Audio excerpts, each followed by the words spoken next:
3, 4, 5, 6.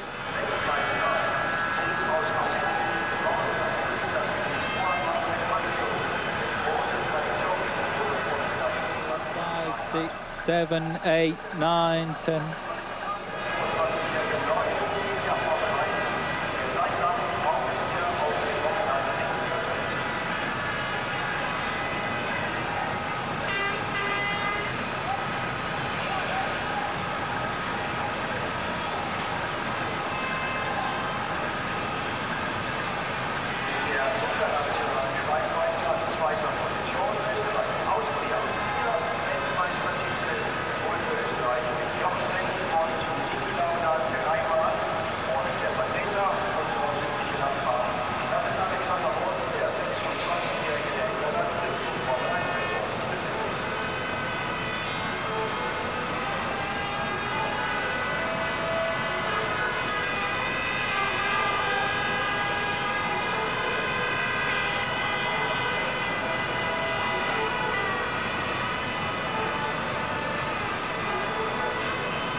meine Damen und Herren, das war die Flaggenparade aller teilnehmender Nationen beim großen Mobilitätspreis von Deutschland hier auf der Hockenheim-Bund. Und so ganz allmählich geht es jetzt in die spannende Phase des Countdown hinein. Wir hatten 13 Uhr und 9 Minuten mit dem Startpunkt hier, also noch 51 Minuten.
Time for the German Grand Prix.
Irvine winning in '99, the German Grand Prix provided rich pickings for British drivers. Stewart, Surtees, Moss, the Hills and the Hunt of all triumphs, and today David Coulthard tries to join the club.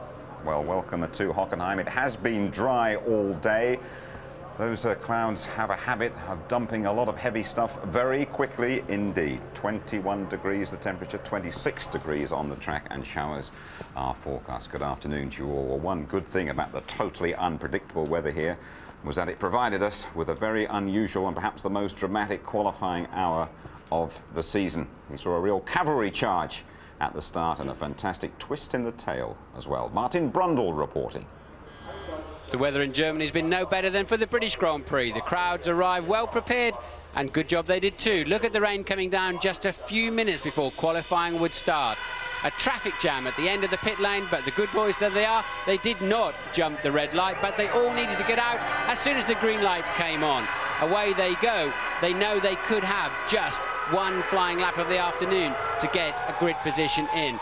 But they also needed a clear lap, and Frentzen in the yellow Jordan appears to blatantly jump the first chicane to get track position. He said it was to avoid the tyre smoking incident ahead of him. The stewards said otherwise, and they took away his fastest lap of the afternoon. Well, I didn't have any time advantage from that because it wasn't a timed lap, and I don't see where is the advantage of that anyway to take my quickest time away.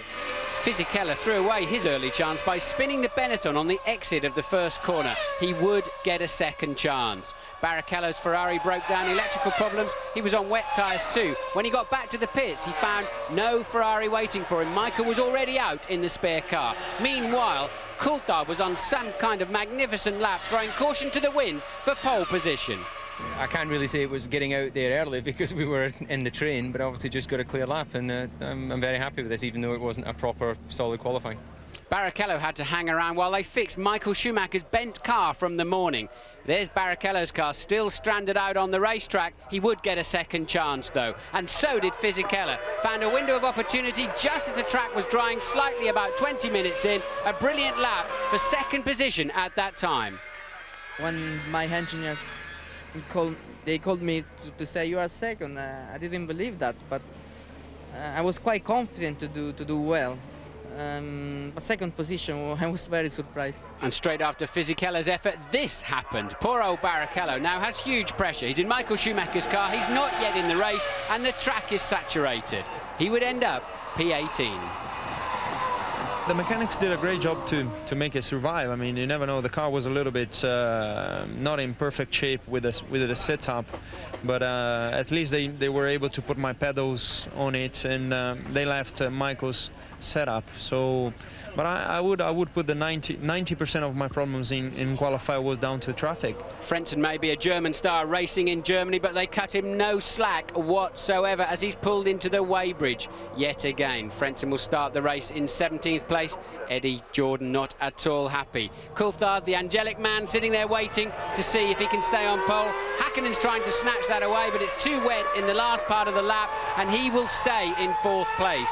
But somehow Michael Schumacher, putting extra downforce on the car, found some grip and did a magnificent time for 2nd on the grid, much to the delight of the crowd and the Ferrari team.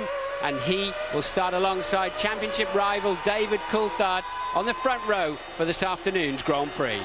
I was lucky to get it right, but I wasn't honestly thinking I would do it. As I saw the first lap being a 47.8, I think I did, I thought, well, maybe I at least can jump the two in front of me, and so it was.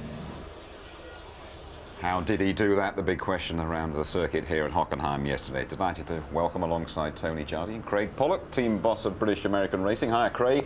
Hi. Bit of a lottery, wasn't it, qualifying, and your two, perhaps the numbers didn't come up too well. Well, we're a little bit disappointed, but it is a lottery. It's the same thing for everybody out there. They get exactly the same weather, and it's a question of choosing the right time to go out and make sure you get the grid position. We just didn't quite do it yesterday. We're going to talk more about it a bit later on, but congratulations on a piece of business. You have secured the services of Jacques Villeneuve for the next 3 years. Yeah, that's good news. I didn't negotiate the contract. You didn't negotiate? I did not. No, our chief operating officer negotiated the contract because it would have been a little bit of a conflict of interest. I'm too close to Jacques. It took a long time to do. It took 4 months of negotiating, but I know everybody back at the factory who've been working so hard to improve our performance. They're very, very happy people now. Okay, Tony, let's talk about the qualifying hour, shall we? The big two at the front, Coulthard and Schumacher, and it could be lively down the back as well. Well, I mean, Schumacher would love it if it was wet, because he's got to try and take the shine off this McLaren performance. They've honed their aerodynamics, they've done the mapping on the Mercedes engine, and Ferrari are meant to be slightly behind. We'll find out. Ferrari's very good in race trim, but Schumacher's going to be quick here anyway. The home crowd, it's a race he desperately wants to win. He wasn't here last year, he was lying in Switzerland watching it from his bedroom, I think. But it should be a great race, and those two are very brave out at the front.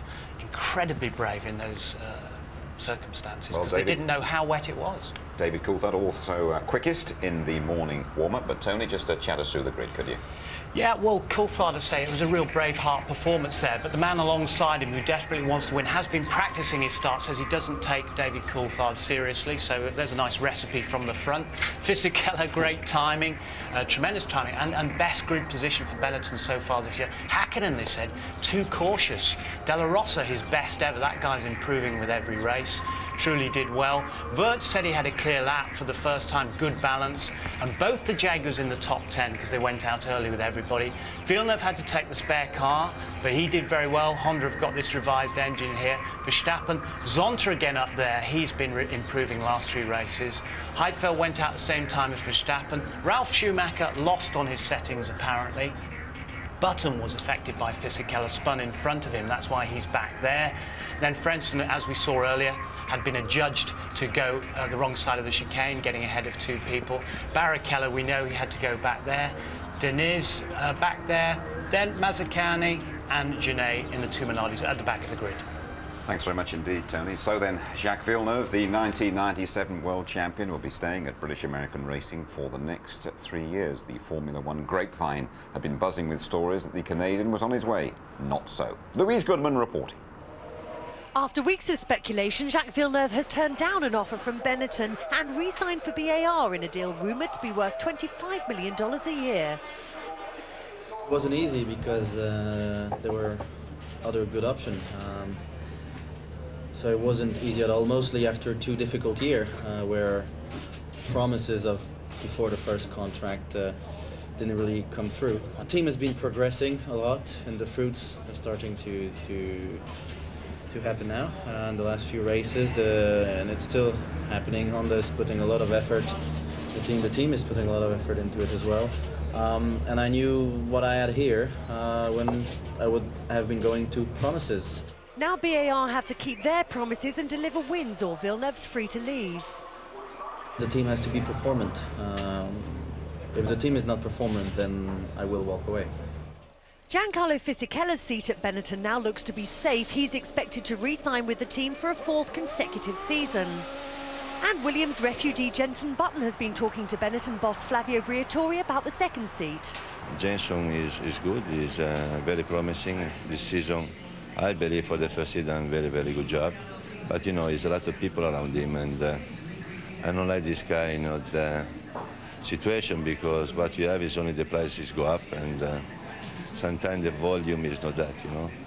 Let's see. McLaren test driver Olivier Panis has also been linked to Benetton, although he's more likely to join Villeneuve at BAR. Johnny Herbert's off to America looking for a career in champ cars. Jenson Button's a possible replacement at Jaguar, but Scotsman Dario Fanchitti is favourite to get the drive. He tested the car at Silverstone last week. We're choosing not to say anything about what our driver plans are for next year, so I won't say anything more than I've already said. But on the matter of Dario, I think he did as much as could reasonably have been expected given the circumstances of the test. Heinz-Harald Frentzen had been talking to Jaguar, but he's opted to stay put and signed a new 2-year deal with Jordan Honda. OK then, Craig, quite a few people are surprised that Jacques Villeneuve has decided to stay with a sort of down-table team, if I can put it that way, and not move on. Good. How do you react to that? Well, I don't know why they would be surprised. Jacques started to say in the press conference that he'd had certain promises that weren't kept. That was that we expect to be far more performant, as I think Jacques used that word. Performant was the word, That comes yeah. from performant in French. It's a direct translation. Our performance has actually been pretty bad in the first year, but it's not because we're bad people or a bad team. The team has just taken a long time to build up, and a lot of effort's been put into it. And the promises that have been made are not promises this year. What we're doing is we're saying, by this time we're going to do this, by this time we'll do that. Our design office has improved. Everything has improved inside the team. The way we produce the parts have improved. The way the team works together has improved. And that's what he's meaning by these promises. You see, I think people believe that Villeneuve is one of the best around. He has been a world champion. We've got a couple of little facts and figures to show you here that compares his career, really. Well, that's at Williams. I know they have been around for ages, and BAR have only been around a couple of years, but look at that. 49 races, 37 finishes, 11 wins, and the World Championship, and 180 points. BAR, and those figures really speak for themselves, don't they? 26, just 11 finishes, 4 with points, the best of 4th, a total of 11 and 44 races since Jacques last won a Grand Prix. And out there, they say, well, he's not going to win with you. I think they're wrong. Certainly this year to win is going to be very difficult because the strength of McLaren and Ferrari is undoubtable. And what we have to do, if you take a look at McLaren and Ferrari, the 2nd position has 88 points today, and the 3rd position has huge gap. 19 points. There's 70 points difference. And what we have to do is we have to fight our way up into 4th place, then into 3rd place. But even in 3rd place in the championship, to try and win a race against McLaren and Ferrari, that's the problem. So I wouldn't say the problem really lies with British American racing and winning. I know you're a good pal of his, but you're absolutely convinced that Jacques Villeneuve still has the desire, the ambition to win. He's not just cruising and collecting. It's been a long time since his last drink and he's getting very thirsty. He desperately wants that, and that's why he signed with us. He believes that the partnership with Honda is very positive. He believes in what we're telling him because he actually sees the results. The way we have come up since Magny-Cours has been pretty impressive. Normally I would be sitting down in the back of the paddock in the 11th place and not say too much, but I seriously believe in British American racing and everybody is there. What about your other driver, the 2nd driver in the team? I mean, Louise mentioned Panis, and Button has had a little... a 2nd driver called Ricardo Zonta. Next year as well? I didn't say that. No, Ricardo has to perform, and at the moment we're keeping our options open, a little bit like Neil Ressler. We're not prepared to announce who we're going to sign up for next year, whether it's going to be Ricardo or whether it's going to be one of the young hopefuls or Olivier Panis or whoever. All right, I've just got a little feeling about Jenson Button. I think that, as has been suggested, he will in fact be on his way to Benetton for the next couple of years. will be powered by those Renault engines, and I feel come what may that Jenson Button will be around in Formula One for a very long time to come. Watch this space anyway for that. Check the latest standing, shall we? Let's read up just from your benefit. Craig, Jacques Villeneuve, there you go, 7th place, and 11 more points, as you pointed out, than BAR scored throughout last year. Ralf Schumacher with 14, Fisichella, he's got all 18 for Benetton on the second row today. Barrichello only just managed to get into the race. Hakkinen starting next to Fisichella, and Coulthard on pole ahead of Schumacher. Schumacher carrying massive home support. Change at the top of the constructors after McLaren lost 10 points for a technical infringement in Austria, so Ferrari now 4 points clear. Williams and Benetton scrapping for third, and a single point also separating BAR and Jordan. Well, losing those points has intensified the ill feeling between the big two, McLaren and Ferrari. Michael Schumacher's starting manoeuvre, another bone of contention. James Allen has this. After the steady escalation of tension between David Coulthard and Michael Schumacher over the German start-line tactics, it's ironic that the two should find themselves together on the front row today. Coulthard has again succeeded in drawing attention to the issue and putting pressure on Schumacher this weekend. And with the FIA's Charlie Whiting refusing to issue a firm ruling on the matter, there is a possibility that Coulthard and his supporters Eddie Irvine and Jacques Villeneuve might file a protest with the stewards if Schumacher does it again. Those three drivers have also questioned Schumacher's position as head of the Drivers' Association, but at least Rubens Barrichello is backing his teammate. If Michael goes off the GPDA, that won't survive. He is the one of the few guys who does things, you know, comes to the racetracks and look for more safety, and you know, I see that as people just implicating with something wrong. Coulthard says the tension can only add to the drama. Yeah, but that's Formula One. We all want to win, and the stakes are high, and therefore it gets everyone, you know, really close to the limit. But that's part of the appeal. McLaren and Ferrari are at each other's throats over another issue. When Mika Häkkinen's winning car in Austria was found to have an FIA seal missing on its electronics box, Ferrari boss Jean Todt wrote a letter to the stewards asking for the car to be disqualified. McLaren are livid. This was a matter between the stewards of the meeting representing the FIA and the team, and there just isn't a protocol for another team to become involved. So this was just sort of blatant lobbying, which I found pretty distasteful. If you do remember well, we had some problem in the past with some teams all present at the hearing or putting in evidence things which would have been much easier to raise before the start of the race, so it was just aggravation. And I mean, when we knew about the problem which occurred to the other competitors in Austria, we just wanted to have a clarified situation, and we were not there. You know, we just asked for clarification, that's all. Having blanked in 3 of the last 4 races with Schumacher, Ferrari has brought the largest ever team to a Grand Prix meeting. 64 technicians are here to get the cars through the weekend. In contrast, when Jody Scheckter won Ferrari's last world title in 1979, the team had just 20 people. Schumacher will be hoping his army can help him set the seal on another important victory today. So Ferrari very keen to do well here, Craig, but you've got to sort of stand back and take an impartial look at things. Where do you stand in that ruck between the big two? Well, we don't really get involved between the big two, but I just find it extremely unusual how, in the ruling, if you can take the points away from the team because of a potential breach or because of cheating, how the driver can actually retain these points. You're either clean and innocent or you're not. And to retain the driver's standings but not the constructor's standings, I don't particularly understand the logic behind that. I certainly don't want to get in between the two big teams. What we are trying to do from our perspective as British American Racing, the new boys on the block, the young kids, is actually try and step up there with them and be part of them. And the way that Michael Schumacher starts a race? Normally very well, but he is capable, and he's shown this with Jacques when Jacques won his championship. He's capable of making certain moves. And the problem is that he gets away with it.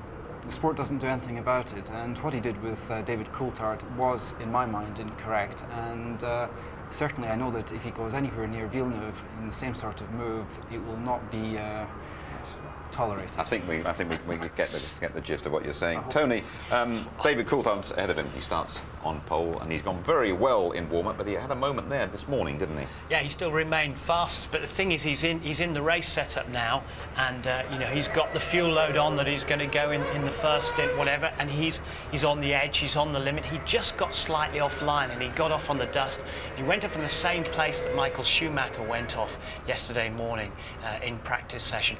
Just a gentle nudge of the tyre barriers there, so I think he'll be okay. OK, Tony, thank you very much indeed. Well, the Ferrari haven't done all that well here at Hockenheim in recent times, but they can draw great encouragement from their performance here last year when David Coulthard was, well, a bit off-key. Mika Häkkinen gets away well, so does Frentzen, slots into second place, and Salo is sprinting up on the left and taking second position. Ferrari, and off goes Pedro Diniz into the tyre barrier. Barrichello goes through and takes Heinz-Harald Frentzen and fourth position. Oh no, that's a bit of Coulthard's front wing gone missing. And the McLaren mechanics are out of the pit lane. There is the new nose, which is going to go onto David Coulthard's car. Into the garage goes Rubens Barrichello out of the race. That's a novel way to overtake somebody, David. David deciding, I'm going to outbrake you somewhere, somehow. I'm coming through, get out of my way. There's a fuel rig problem here at McLaren. They're having to change over to Coulthard's fuel rig, look. Salo leads the German Grand Prix, pursued by Irvine and Frentzen.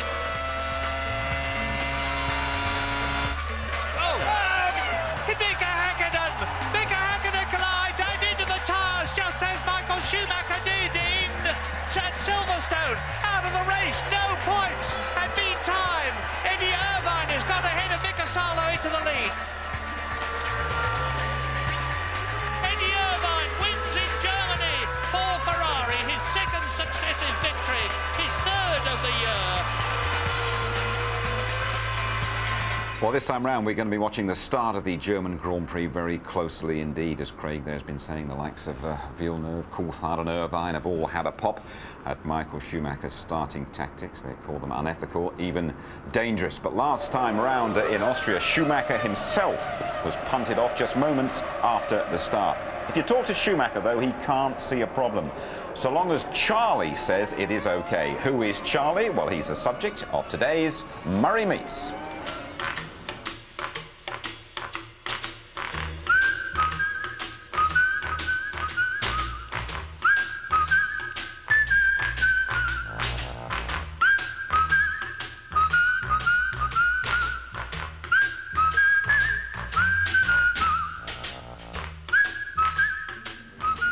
Formula One is an enormously complicated and technical sport where fractions of a millimetre count and where massively funded teams try to beat each other and the system. Now, the man who's responsible for making the system work is the FIA's race director, Charlie Whiting, and we're here in race control at Hockenheim. But Charlie, tell me, what do you do before the race at the actual racetrack? Before the race, Murray, well, I usually arrive on a Tuesday evening or Wednesday morning. First job is to inspect the track, make sure that the track is how we asked it to be from the previous year's report. We do an inspection probably on Wednesday morning, and I'd meet with the clerk of the course. He's the guy that looks after all the marshals, tells all the marshals what to do. Then we meet with him, discuss regulation changes, things like that, and general running procedures for the event. Then obviously I get involved with the scrutineering of all the cars. That usually takes place on a Thursday. Then we have what we call a sort of final systems check between 1 o'clock and 3 o'clock on a Thursday. We run safety car and medical car around at high speed. Do you go in it? I don't know. I sit here in race control. Right. Far too tricky for me, that one. Now we just sit here, we make sure everything's working properly, timing, cameras, television, the pit speeds, start lights, jump start systems. Now you've got this ultimate responsibility of getting 22 800 horsepower cars off the line to start the race. Tell me about that. first of all, when the cars come back at the end of the formation lap, you have to make sure they're all in the right position. We have electronic means of knowing that with jump start sensors in the ground, etc. Then I have to make sure they're all in position and then start the countdown. Is it computerised or is it whiting? No, it's me. I press the button. You physically look at it, decide it's ready to go. The red lights come on by themselves, and then after a suitable time, we start it. And when the race is on, yes. you lie back and take it easy, do you? Yes, very relaxing normally. Come on, what's going on? After a couple of laps, I stay down at the starting position there for a couple of laps, then run up to race control and sit here and just watch the race and make sure everything gets done properly. You've got about 16 or 18 screens here showing you the whole circuit. And do you watch the race or are you watching the screens to look for incidents? No, we watch the screens. Here, for example, we'll have cameras focusing on the chicanes to make sure cars don't cut the chicanes and things like that. Then we'd have to look, if a car did cut a chicane, we'd have to look and see if it gained any advantage from doing it, things like that. Everybody's going on these days about wanting to see more passing in Formula One. I mean, do you think it is actually feasible? Is there a system or car design that would make that possible? I think, as usual in Formula One, it's a combination of many things. I don't think it's one simple answer to it, like changing the tyres, changing the wings. I think you would need to look at an entire package, including the circuits. So it's far from simple, and I think, in a nutshell, if it was easy, teams would do it because they would love to pass other cars. If it's that simple, but it's not. But we've talked about it at length, obviously, in technical meetings and with team principals, and don't think anyone has the answer. But I have some ideas which are probably best not to share with you just at the moment. Meantime, have a good race. Thank you very much. Cheers. Start of the German Grand Prix, just over 15 minutes away. Let's have a quick word with Rubens Barrichello. He's with Louise. Very much, Jim. Thanks, Jim. Rubens, not a brilliant qualifying session yesterday, but I mean, you are where you are, back here. At least overtaking is quite easy here, isn't it? Well, I wouldn't say it's easy, but it's... for a man of your talent. I would rather happen here than Hungary, for sure. So, you know, the car is as good as if I was on the first row, and there's no exception. We have to try a few bits and just to see where I can finish. There's talk of rain this afternoon. What's this place like in the wet from a driver's point of view? The problem is the visibility. It's completely zero. So if it happens, I hope it happens in the middle of the motordrome, but not on the straights. Well, have a good race, Rubens. Thanks for talking to us. Thank you. Rubens Barrichello coming off the worst qualifying performance of the year for him. Now, before you pop back over the circuit, we've taken a couple of Deutschmarks off you here. You've been a little fun bet without the big two, and you've got Villeneuve to get up there on the podium. You sure about that? No, I'm not sure about that, but where's my money going to go? We're paying the kids so much, I may as well lose some more money. Now, I think that in Austria, we finished 4th and we fell back to 15th. So if we finish 4th, falling back to 15th, Barrichello behind, then the next place up is 3rd. So we've got to at least look at 3rd and just hope the weather holds out. It is apparently just started to spit with rain. What is your reaction to that? Get me an umbrella. You've got to go back through that tunnel that was flooded a couple of days ago. So, if it is raining, then it's down to strategy, and let's just hope that we don't make the same mistake that we made, or stupid mistake we made in Canada. We can do it the same as any other team can. Both drivers are good, and the team's good enough to do it.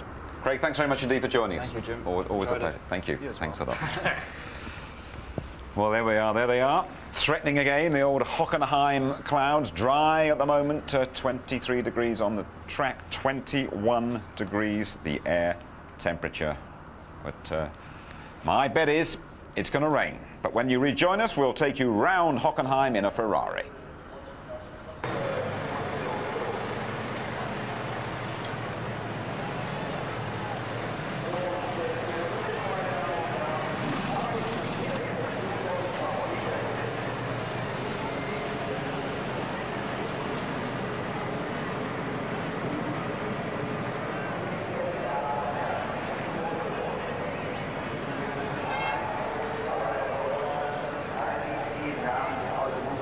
von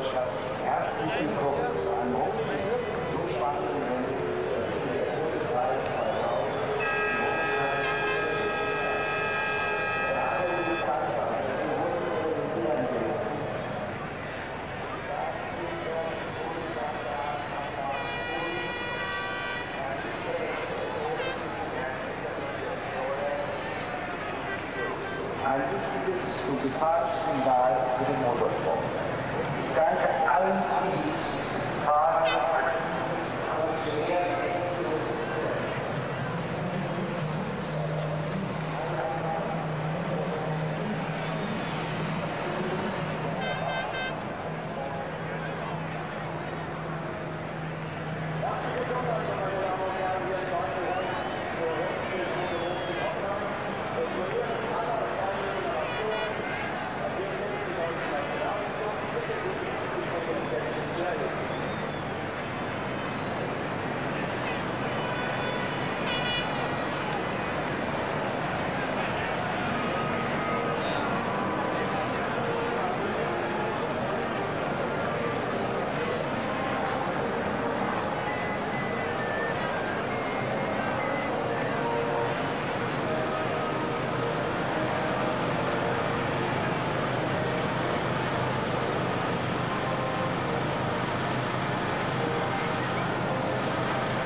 Sean Lays, I don't think you've ever been unlucky enough to qualify this far back, but with a bit of rain, could you make something out of this race? It's what I'm looking for anyway, even if it's extremely dangerous with this high-speed circuit. But to get the results, I just need to believe in God for the rain. Now, with this in mind, have you perhaps taken a gamble and gone for a wet edge to your setup? It's not completely a wet setup because it's difficult to do it. But I think if it's raining, the car is okay. Thank you very much. 85 miles an hour and down to turn one. The magnificent grandstands on the left, brake down to just 120 in fourth gear. Get back on the power, sweep to the outside, and you're on your way into the countryside. You're going to build up to something around 220 miles an hour. Stay to the left, it's bumpy on the inside. And gently sweeping round to the right, you're starting to look for your braking point into turn one. Remember, 220 and down to just 60 miles an hour in second gear now. 70 through the left-hander. Ride the curb on the exit. Again, very, very bumpy in the traction area. And then move immediately to the left-hand side of the track, building up once again to 212 miles an hour as you head down to the Ost curve. Bumpy again under braking. Look, it looks like a cul-de-sac as you go in. Do not go straight on. Turn right at just 60 again. And now sweeping through the exit of that Ost curve, 135 miles an hour already. Walk the car to the white line on the left. Now building up to 215 miles an hour once again. Top gear, of course, as you head towards the Ayrton Senna chicane. Underneath the bridge, brake very, very hard. Left over the curb, 70 miles an hour. Curb again on the right. Now ride the curb on the exit. It hurts your back as you jump off. Barrichello a little slow with the gear shift there, hitting the rev limiter. Stay right, it's a little bumpy. Now sweep over to the left. You've got the stadium ahead, 205 miles an hour. The first right-hander always surprises you. Turn 11, 140 miles an hour, bit of extra tarmac on the exit you can use. Heading down now towards the Sachs curve, just 60 miles an hour. Very easy to outbrake yourself on the way in. Hug the inside, get back on the power. Up to 140 miles an hour already through the chicane. Bleed the speed down to 110. The car will slide from the front, but stay with it. The last corner ahead of you, it's absolutely critical. The Nord curve, 120 miles an hour. Slingshot into the start-finish line once again. Last year, most of the front runners divided this race into two halves with a stop right in the middle. But the temperatures were a lot higher then, and the tyre degradation was very bad too. This year, it isn't. So I expect to see most of them fill the car up to the gunnels and go as far as they can, which is about lap 27 or 28. Now, the gap between McLaren, Ferrari and the rest of the field is so enormous that the top two can actually afford to take a gamble on a two-stop strategy. And if it doesn't pay off for them, the worst that's going to happen is they'll still be third or fourth. Michael Schumacher did it successfully in Brazil. He was trying to do it again 2 weeks ago in Austria, and he may try it here this afternoon, although it's a bit risky here because you have to be able to carve your way through the traffic. My hunch says he probably won't. But two men who almost certainly will try it are Rubens Barrichello and Heinz-Harald Frentzen, down in 17th and 18th on the grid. They've got nothing to lose and everything to gain by going on the attack. Should be a very interesting tactical battle this afternoon. Thanks very much indeed, James. The clouds are closing in overhead. Michael Schumacher has never won here in a Ferrari, but he was first for Benetton in 1995, and it really is a fascinating prospect, this one. The three World Championship contenders are all up front. We have Britain's David Coulthard on pole, saying, I want those 10 points. The championship leader, Michael Schumacher, right alongside. I am very, very confident, is the German's message to Coulthard, and right behind world champion Mika Häkkinen, back to his very best. Stick around for the German Grand Prix. That means also that lots of cars will fall off, and I try not to be one. Mika, thanks very much.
Gerhard Berger, what advice were you giving to young Jenson Button just now? It's my secret and his secret. This is a circuit that you love very much and you won here with Benetton. So are you going to be sad if it starts raining? Will that be bad? No, I think where we are in the starting grid, the rain could be something helping our situation a bit. I mean, it's difficult here in the rain, but if it's dry, we're going to have very little chances to get into the points. So I think it's more risk, but if it would be up to me, I would take the risk. Okay, thank you very much and good luck, Gareth.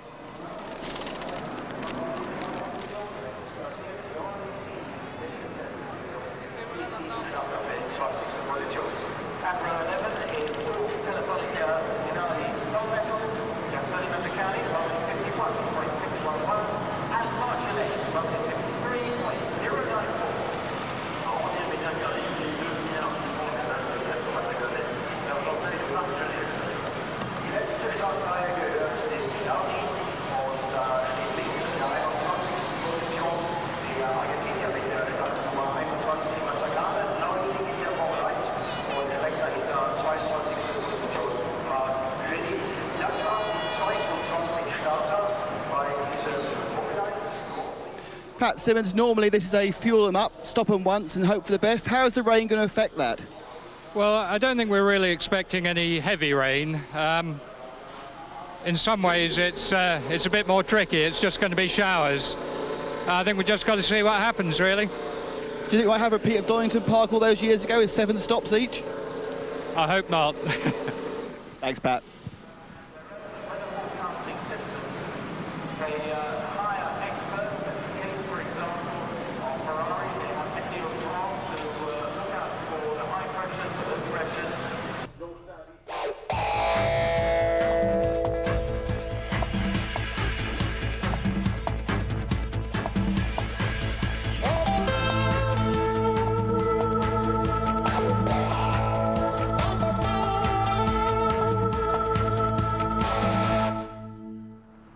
It is the German Grand Prix at sold-out Hockenheim. Over 100,000 people packed into the stadium section. Klaxons and firecrackers at the ready, primed to celebrate a Michael Schumacher victory. But the championship leader has to get past the pole sitter, Britain's David Coulthard. Let's join Martin Brundle and say a very good afternoon to Murray. Murray Walker. Good afternoon, Jim. Good afternoon, everybody. Well, this is very literally the calm before the storm. It's all quiet down on the grid. The drivers are there, the mechanics are there. Those people who are privileged to be with them will soon be moved away. When I say it's the quiet before the storm, it could be in two ways. First of all, the storm of the race itself, and then the big question mark, is there going to be a storm weather-wise? Certainly not, we hope, like Friday, because that was quite incredible. The pits were awash with water. The tunnel, which joined the far side of the track to the paddock, was 4 feet deep in water. It took the combined efforts of all the fire brigades around here a long time to get the water clear.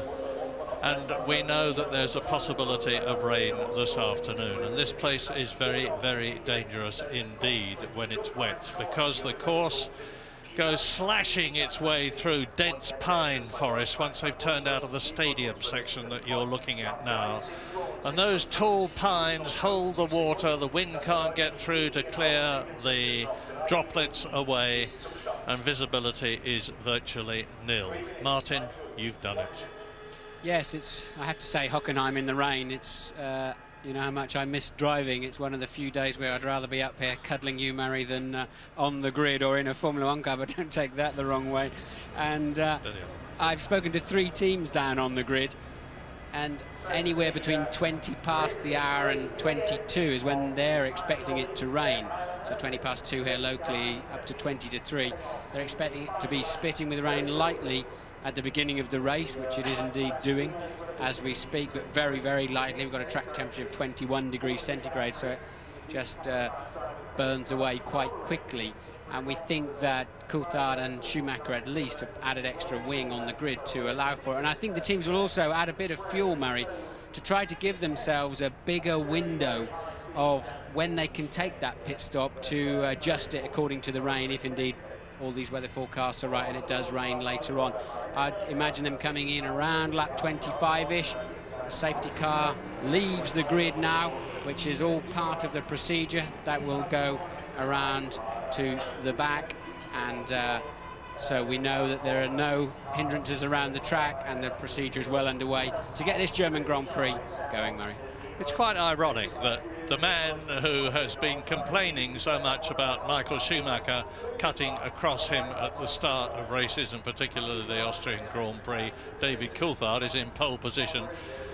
And next to him, or at least just a little bit further back on the front row, is the man he's been complaining about, Michael Schumacher. So again, we've got McLaren in pole position. It's the 10th time that David Coulthard will have started from pole position in his career. And just there you see Michael Schumacher, who's got more pole positions of the current drivers than anyone else, 27 of them, and Mika Häkkinen, the man who is 3rd in the World Championship and who Michael Schumacher still insists on regarding as his chief rival for the World Championship, notwithstanding the fact that David Coulthard is 6 points behind him and Häkkinen there is 8 points behind him. Häkkinen in 4th position on the grid. Now, I heard a Porsche driver saying from the Porsche Super Cup race earlier on today, who started on the right-hand side of the grid, Bernd Mailander, who's actually also the safety car driver in Formula 1, heard him saying it's incredibly slippery on the right-hand side. There's a lot of debris, a lot of tyre rubber. That is a part of the track that is simply not used here at Hockenheim. That's the left-hand side you're looking at from Fisichella's car on the 2nd row. Michael Schumacher there is on the right-hand side of the grid, and he said there's so little grip over there, you just never come down there, because it's such a fast turn 1 here shortly afterwards. So all the running done down the left-hand side, but that won't necessarily stop Michael Schumacher from getting away well. Well, watch those lights. This is not the race start, of course. This is the formation lap. Yeah, we've got a stall. Car stalled on the grid there, right at the back. It looks like Jenson Button to me. It is indeed Jenson Button's Williams He's stalled on the grid, and as everybody has passed him, that means to say that he will have to join from the back. He may even have to start from the pit lane if they don't get the car going quickly. Yeah, sort of thing I'd have expected Jensen to do early on, but not this far into the season. But it may not have been his fault. Sometimes the clutch clearance is so tiny on these cars, and if it drags a little bit, you pop it into first gear and it just kills the engine. There's a tiny, tiny flywheel on these Formula One engines that rev to the best part of 18,000 RPM. And they're so easy to stall. But Button away, as you say, Murray, he can catch the field up very easily. That's no problem, as long as he knows the rule book that he must stay at the back. And I'm sure the Williams team will be reminding him of that. Yeah, now there's two things to watch in this race in particular. There's the race at the front, of course, Coulthard, Schumacher, Mika Häkkinen, and hopefully Fisichella up there in the Benetton. There he is. And I remind you that starting from 17th position is Heinz Harald Frentzen, who was on the front row of the grid in the Jordan last year and finished third in the race. And in 18th position is the Ferrari of Rubens Barrichello. And they're going to be scything their way through the field, probably on a very, very light fuel load. Yes, I think Fisichella there in third place on the grid could be a thorn into the side of Häkkinen. Häkkinen, who also starts from the right-hand side, the supposedly slippery side, really must leapfrog Fisichella early on. And Mika was talking to me just 45 minutes ago saying, what do you think's going to happen? You know, how do you think those guys are going to get away on the left-hand side of the grid? So I think it's quite a concern for Mika that if he gets tucked up behind the Benetton, then Coulthard and Michael Schumacher can scamper off into the distance. And the sun is well and truly out now. The track temperature has risen just a little bit, so that's a good sign. Let's hope it's a dry race. It makes so much difference to everybody, and particularly here at Hockenheim. Yes, it summed up the whole weekend when, with the umbrellas on the grid. One moment they were covering the drivers from spitting rain, and then it was beating down sunshine that the umbrellas were for. So we were with Fisichella there on car camera. Be nice if we could have a ride with Frentzen or Barrichello, particularly Barrichello, because he's got an on-car camera, and it'll be interesting to see him fighting his way through the field. So they line up now in the usual 11 rows, two cars. The left-hand side of the grid is the pole position, and there is the man in pole position for this 45-lap race, David Coulthard. The Ferrari pit, the garage, and they're all getting into line now. Yes, I noticed Coulthard hasn't pointed his car towards the Ferrari at all. He's expecting, I would imagine, to stay down the left-hand side of the track and not have to go over and cover his line against Michael Schumacher. It's crucial how they all get away. 3 lights, 4 lights, 5 lights, and in Germany, it is go! Schumacher. And Coulthard gets away. Schumacher tucked up behind him, and Häkkinen goes round, and straight into the barrier goes the Benetton, and there's a Ferrari down there as well. That must be Rubens Barrichello. That must be Rubens Barrichello, or it's Schumacher. It's Schumacher. Incredible. And Fisichella. They started third and second on the grid, and Michael Schumacher is out of the race before it's hardly begun, and the McLarens are already first and second, with the Frentzen and with the Jordan of Jarno Trulli up in third position. An incredible development, and Michael Schumacher is again going to score no World Championship points. And it's such a long lap here, the second longest lap of the year. They'll easily be able to clear those cars before the pack gets around for the first complete flying lap of the day. Those cars will be cleared out of the way. Disaster for Michael Schumacher. Yeah, but Rubens Barrichello is already slashing his way through the field, and Fisichella and Schumacher talk to each other as we look down on this 200-mile-an-hour plus straight. Rubens Barrichello, there he is. You just saw him coming towards us in the Ferrari. It's McLaren leading, McLaren in second place, the Jordan in third position, and the lead driver is Mika Häkkinen with David Coulthard tucked under his gearbox, and De La Rosa in the Arrows, who's been going so well, is in fourth position, and the two Jaguars of Eddie Irvine and Johnny Herbert are up there, both of them in the points, 5th and 6th at the moment. Yes, unless Herbert's past Villeneuve. Herbert's 7th according to the screens, but Hakkinen got a flying start. Michael got away well too, but seemed to stutter. Yellow flags are out on the start-finish line here, just to tell the driver, wave yellows to tell the drivers they're recovering those cars. No sign of a safety car, no sign of a red flag, and Michael Schumacher is out of the race for sure. And Barrichello has already gained 8 places. He's up from 18th on the grid to 10th. 2 of those, there he is pulling out, you see, and passing Zonta in the BAR, coming up behind Jacques Villeneuve in the other BAR. For Ferrari now, and for Italy and for Brazil, it's all down to Rubens Barrichello. And I think I just saw Johnny Herbert passing Irvine too. The Jaguars are running line as third in 5th and 6th. They did clear Villeneuve, as has Verstappen now, who's 8th. But yes, Johnny Herbert now, the leading Jaguar in 5th place. But look, you see, look at the arrows there surging through. And Jos Verstappen, who started well down through the field, is up into 7th position. These arrows are the revelation of this meeting, because Pedro de la Rosa start... Here he goes again. Verstappen really in the slipstream there of Irvine. He now has track position. Surely he'll outbrake Irvine. He's passed him already.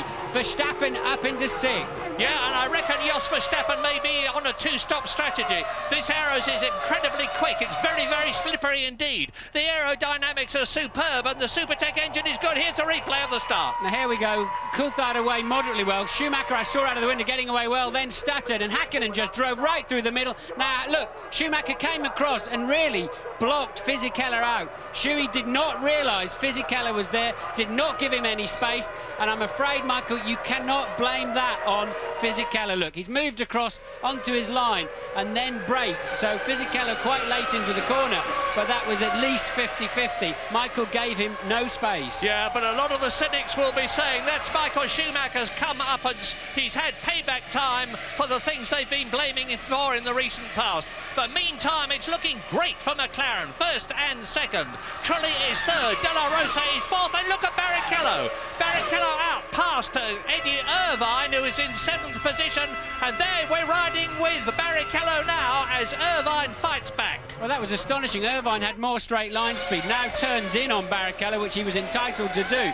But Barrichello got up alongside, and when the drag really cuts in, well over 200 miles an hour, Irvine started pulling ahead. That Ford engine, the Cosworth engine, has got massive grunt. It's an improved version with more power, and it's certainly showing up here. It looks as though they've got the setup right for the 2 Jaguars, as Rubens Barrichello, that we're riding with now, chases Eddie Irvine's green Jaguar, which is behind Jos Verstappen, and Johnny Herbert is up into 5th place. So Hakkinen, Coulthard, then Trulli, behind him De La Rosa. There is Johnny Herbert, followed by Verstappen and Eddie Irvine.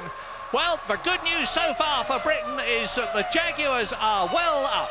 Yes, and now Barrichello's got a much better run on Irvine earlier on in the straight. Now let's see the drag cut in.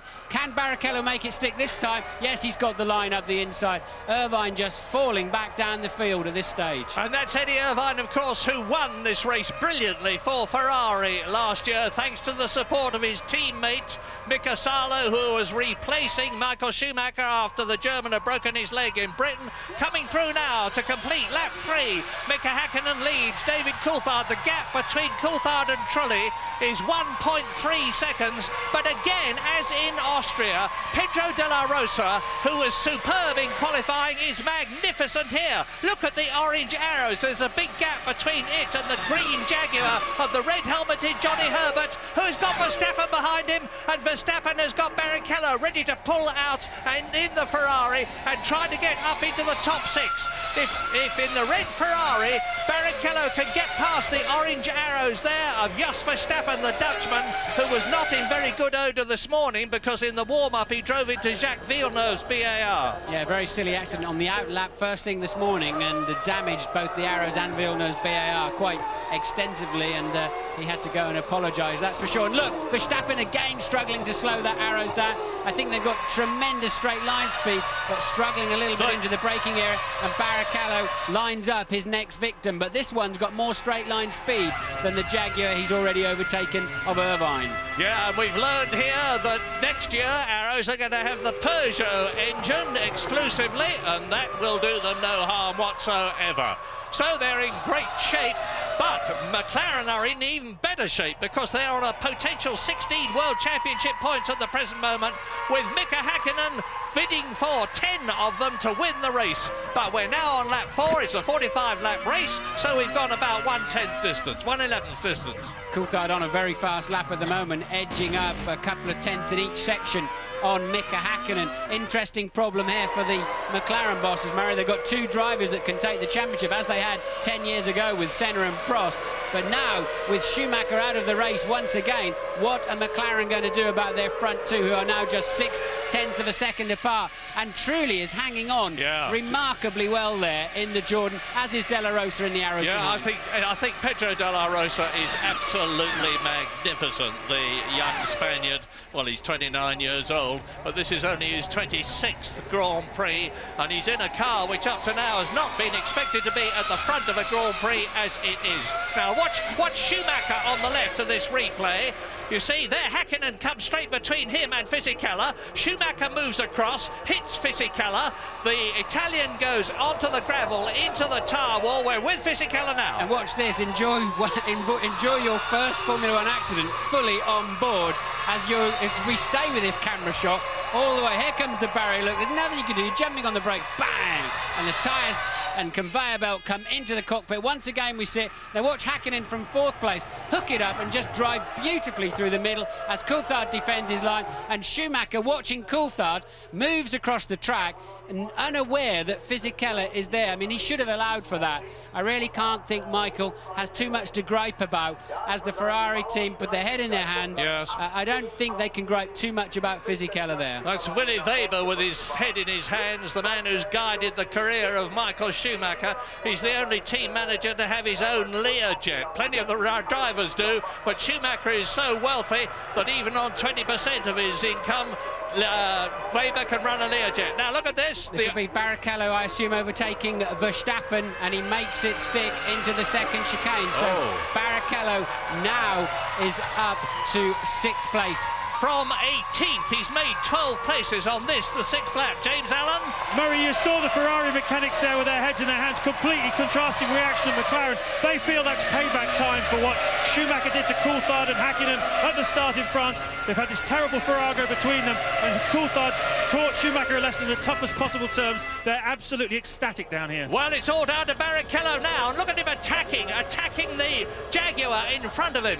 Now the Brazilian, and he's going through on the inside. He forces a brilliant move there. He forced Johnny Herbert wide, and he's now up into 4th place, and Herbert has got De La Rosa behind him in 6th position. Nigel Stepney on the right. Now, there go Herbert, and leading them both is Barrichello, so he's up into 4th, and attacking again.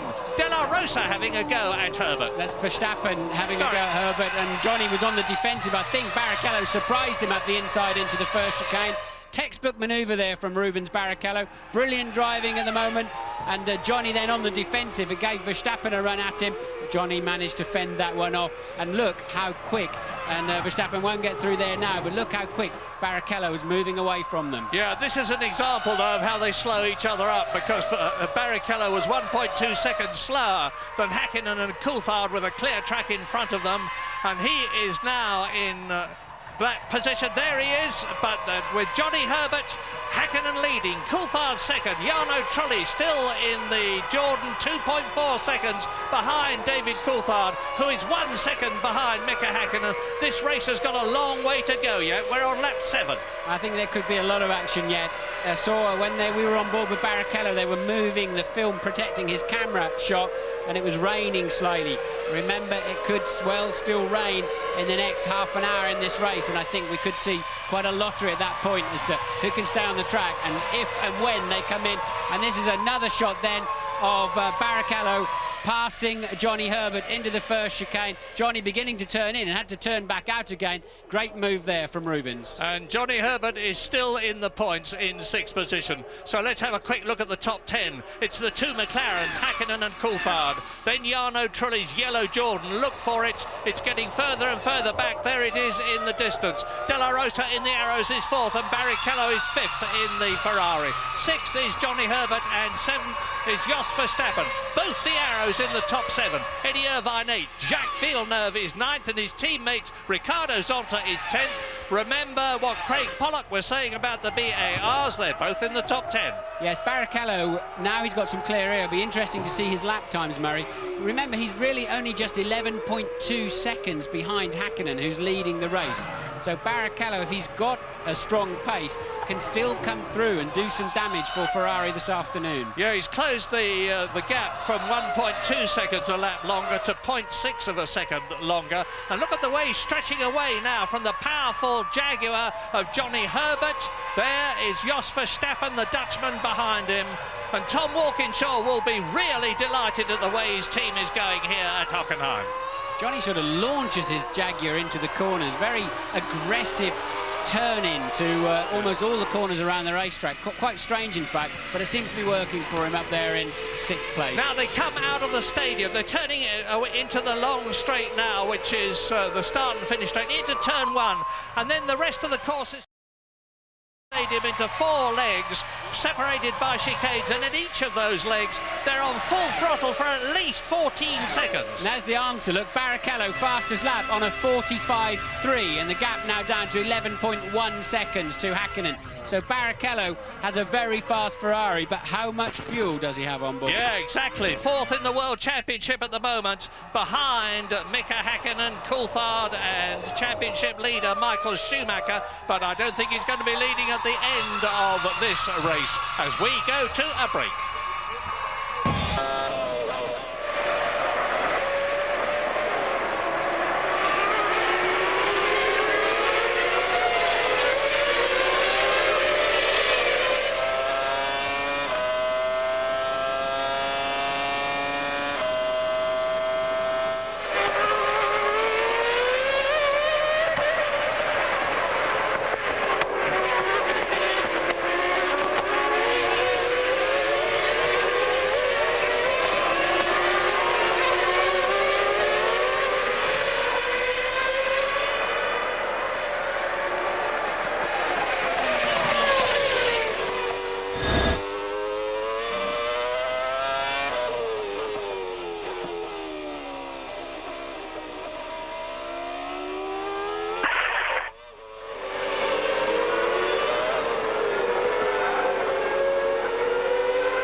Lap 9, and this is a replay of Heinz Harald Frentzen surging up from 17th on the grid into the position he's in now, 8th position. And Jos Verstappen has got the Jordan right behind him now. And the men to watch at the moment are Barrichello, who is the fastest man on the track, 5th and catching De La Rosa. There is the second orange arrows, that of Verstappen in 7th place, with Frentzen behind him. Yes, Frentzen, I see, missed a chicane at some earlier on at 14.06 earlier on the race. If they're going to penalise him, they'll have to penalise him very soon. He looks like he's got away with that at the moment. He's flying through the field. Verstappen in the arrows has lost a major part of his engine cover, which will be affecting the aerodynamics, and it's left debris on the track. Now, it was Verstappen himself that ran over a piece of debris this morning going down towards turn 1, as Frentzen lines himself up and surely can brake late enough to take the line down into the first chicane. Yes, he can.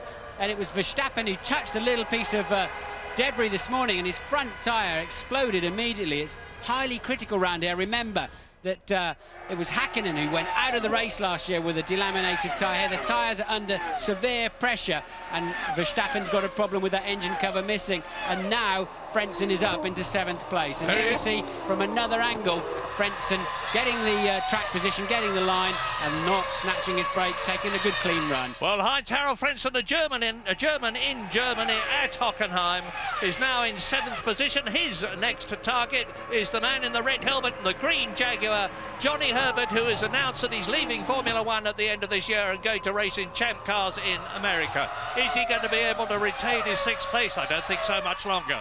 Incredible lineup of cars, isn't it? Look, from Herbert through to all the way through there to Ralph. In fact, Jenson Button in 19th, so you've got from 6th to 19th, pretty much all line astern. Yeah, so who are they? Herbert 6th, there he is. There is Frentzen behind him in 7th, and then it is Eddie Irvine in the Jaguar, Villeneuve and Zonta virtually together, and here is Rubens Barrichello in the Ferrari, who's come up from that 18th position. We're riding with him now as he turns out of turn 1, going at 200 miles an hour up to the Clark curve, the right, left, right chicane, closing on Pedro de la Rosa's arrows, hand over fist. This is the V10 Ferrari engine versus the Supertech engine V10 in the Arrows. The Arrows is incredibly quick. At race after race this year on the section times, the Arrows has been the fastest car. But Barrichello now has really got his dander up. He's fought his way through magnificently, and he's coming now into the Ost curve, right at the top of this boomerang-shaped circuit. Through the right, the left, the right again. They exited at about 130 miles an hour and build up to nearly 220 miles an hour as they come down to the centre curve, and there goes Heinz-Harald Frentzen past Johnny Herbert. He's in the points. Frentzen is in the points. His teammate Trulli is in 3rd position. The top 6 from Frentzen upwards are Frentzen 6th, Barrichello and De La Rosa 5th and 4th. Trulli is 3rd. David Coulthard and Häkkinen are still only 1.6 seconds away from each other and nearly 8 seconds ahead of 3rd placed Jarno Trulli. But this race is by no means finished. What strategies are they following? Watch Barrichello. This is the stadium section. They're coming up now to turn 14, the right-hander. They take that at 90 miles an hour, exit it at about 90 miles an hour where they are now, and then accelerate up to nearly 185 miles an hour. There is Trulli, 3rd. Watch Barrichello. So it is the Brazilian against the Spaniard. And Pedro de la Rosa has covered himself in glory in the last couple of races. He's doing so again. Yes, and look, Barrichello's got a sniff of a slipstream, but we know just how fast that Arrows is in a straight line. But Barrichello, we know, is excellent on the brakes into turn 1, but he can't have a go from there. He'll simply slam into the side of the Arrows. But can he get some traction out now? And, well, that Arrows is really handling well, isn't it? It really hasn't got... Barrichello doesn't have much an advantage over it, but he has clearly got the best braking car on the racetrack at the moment. We'll see how good it is when he gets anywhere near the McLaren. There he goes. Look, he's showing it well there, isn't he? Easily through, and that is so bumpy. It doesn't show from anywhere from a camera angle, but it's so bumpy down there into 2. And it looks so easy, and I can't tell you just how hard it is at 210, 215 miles an hour to pick a braking point right alongside another driver trying to do exactly the same thing at the same time. You are watching a truly, truly great drive by Rubens Barrichello. I say again, he started 18th. He's now in 4th position, and the yellow car is that of Jarno Trulli as we rejoin on a replay. Rubens Barrichello diving up the inside of Pedro de la Rosa, making it look so easy. The Spaniard has to give him room, and Rubens Barrichello maintains his line perfectly. The Ferrari mechanics not looking over impressed, but they jolly well should be. And look at this battle behind them. It's the 2 Jaguars, and Eddie Irvine now is attacking Johnny Herbert as Zonta, Wurz, Deniz, and behind him the 2 Prosts of Alesi and Heidfeld. Nick Heidfeld, by the way, is in 14th position.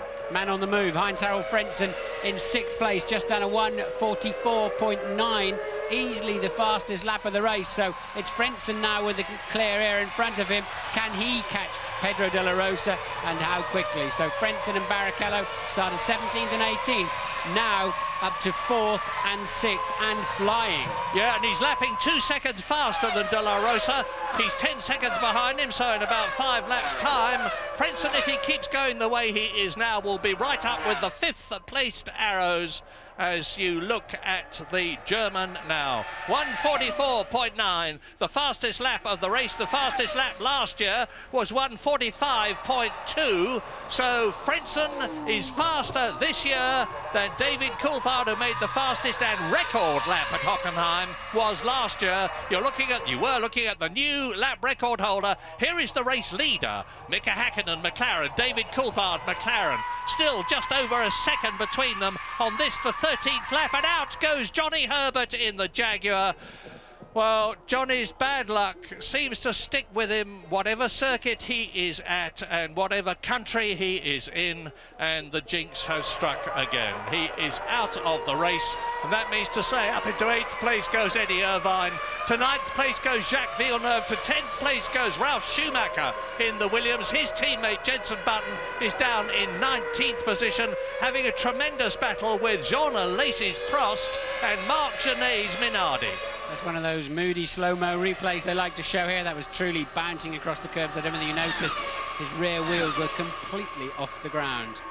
Frentzen is on another flying lap, and a 44.7 this time around. So Frentzen is catching De La Rosa in front of him at 1.5 seconds per lap, and he's 8.4 seconds back. De La Rosa 5th, Frentzen 6th. And there's currently just 1.2 seconds, as you can see, between Häkkinen and Coulthard. You know, the car language of those two, Häkkinen and Coulthard, makes it look very easy indeed. What's going through David Coulthard's mind, Martin? What's going through his mind is, why can't I get the power on out of the chicanes? I've watched him on several chicanes now through the race, and he just can't seem to apply the power. And here's Trulli, and Barrichello with Trulli already, look, just a few meters behind him. Barrichello absolutely flying. We're on the 14th lap of the race, and he's really in good shape in the next few chicanes to, I think, pass Trulli. Yeah, if he gets past Trulli, he's then going to have a real battle on his hands. He's up from 18th to 3rd soon if he gets past Trulli, but he's actually lapping slower at the present moment than the two race leaders, Häkkinen and Coulthard, who are some 10 seconds ahead of him. And Barrichello's right up behind the gearbox of Trulli, just waiting in the moment to bob out from behind it as they turn into the stadium section. That is turn 11 at this 15-corner circuit. They're at turn 12 now, accelerating up to 90 miles an hour from 60 on the apex of the previous corner, and Jarno Trulli can see that Scarlet Ferrari big, big, big in his mirrors. Yes, it's awful when you've got a car behind you know is fast and is bearing down on you. Trulli's getting a little bit untidy in his defence and running a bit wide. I think Barrichello won't spend too long behind Trulli before he finds a way through. He'll get a better drive out of a chicane or a corner, and then for sure he can nail Trulli on the brakes. It may even be as soon as down to the first chicane. Trulli not defending his line yet. Now Barrichello makes the move, the perfect slipstream, and Barrichello will go through under braking, surely, and he does. Remember what I said about a great, great drive? There is confirmation and underlining of it. But De La Rosa and Verstappen are both catching Trulli as well. Trulli is not going as quickly as he can, as he has done in the past, because you can see De La Rosa in the orange arrows is getting closer to the yellow Jordan in the background. But now Barrichello up into a magnificent 3rd position. Just the two McLarens ahead of him, but they're 12 seconds ahead. Yes, it's 13.9 seconds last time around, and I think Barrichello's done a sterling job to get from 18th to 3rd and only lose 13.9 seconds to the leader, so the race is set. James, what can you tell us? Well, Martin, I said at the top of the show I thought that the Frentzen and Barrichello had nothing to lose really today by doing a two-stopper. It's certainly spectacular track action. The reason they're able to do this is because the two-stop fuel load is 40 kilos lighter. That's about 1.2 seconds a lap. They should be faster faster than these heavy cars carrying a full one-stop fuel load. So I think we're going to, unfortunately, of course, they've got to stop twice, so we're going to see plenty of this kind of action throughout this race. Well, I'll tell you this, Eddie Jordan must be keeping his fingers crossed, because his team, which was third in the Constructors' Championship last year and had that as a target for this year, to be third in that championship behind McLaren and Ferrari, has slipped down to 6th this year. They've had a rotten year, but Trulli and Frentzen are both in the points, with Jarno Trulli on a potential 3 points, Heinz-Harald Frentzen on 1 point, and if they can keep this up, they're going to move up the championship, possibly even to 3rd position, ahead of Williams, as you see a replay of Barrichello moving ahead of the young Italian Jarno Trulli, who's got so much potential and is realising it at Jordan. Lap 16, Häkkinen and Coulthard still separated by just over a second. 14 seconds ahead of Rubens Barrichello, who is 2 seconds now ahead of Jarno Trulli, who is 1.4 seconds ahead of De La Rosa and 4 seconds ahead of Frentzen. And Frentzen and De La Rosa are catching Jarno Trulli. Here are the leaders. Coulthard slipped back slightly now, 1.5 seconds the gap, and you can see it there for yourself. Häkkinen's car working beautifully, not having to fight it at all. Whether Coulthard's regretting putting a little bit more wing on the start line, we'll have to wait and see. If it does rain before 22, as they predicted, then he could be very grateful of it in a few laps' time. Right now, it's sunny as anything, but looking over to the left, there's a pretty big black cloud, Murray. Whether it finds its way over to us or not, we'll have to wait and see. Well, a lot of very unhappy Germans here with Michael Schumacher out of the race right at the very beginning, but a lot of other very happy Germans, because it's a Mercedes-Benz engine that is powering the McLaren of Mika Häkkinen and David Coulthard, all the top brass from Mercedes-Benz, and a lot of people from the factory, and of course thousands of spectators are rooting for them. Yes, hearing from the people sitting in our studio, apparently there are people leaving the circuit already. Some Schumacher fans leaving the racetrack. Well, you can hear the rockets in the background. They're usually far to signify some sort of celebration here at Hockenheim. I don't know what they're celebrating at the moment from their point of view, except, of course, the way Mercedes are going. And now Barrichello has really pulled the bung out. He's just made the fastest lap of the race, 1 minute 44.6, which is 0.6 of a second faster than the previous lap record. And he's carving the gap down between himself and Häkkinen and Coulthard as we join him here in the Ferrari. Now he's doing very nearly over 200 miles an hour at this point, as he rips a visor off rips a tear off from the visor of his helmet, turns into the chicane, right, left, right. Now look back, there is Barrichello. That is the visual gap between the flying Ferrari and the two McLaren Mercedes up ahead.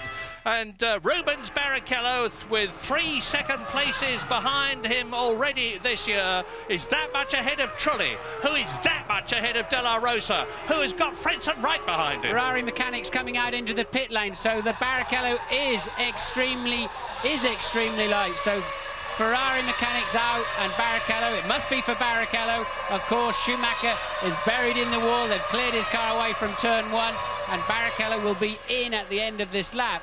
So his pace, his very strong pace, really wasn't strong enough considering he's coming in at lap 17. I would have thought the McLarens will go at least another 7 to 10 laps yet. So that's how much more fuel they're carrying, enough for a quarter of the distance of this race. Now you see it for yourself. So Barrichello having to give up that 3rd place. They ran him light. I suspect they might be doing the same with Frentzen to enable him to get through the traffic earlier on and then resume his race. Wherever he comes out, he's like the people around him, he's got to stop one more time. Yeah, and of course that has let Jarno Trulli through in the Jordan, and Barrichello has got it all to do again.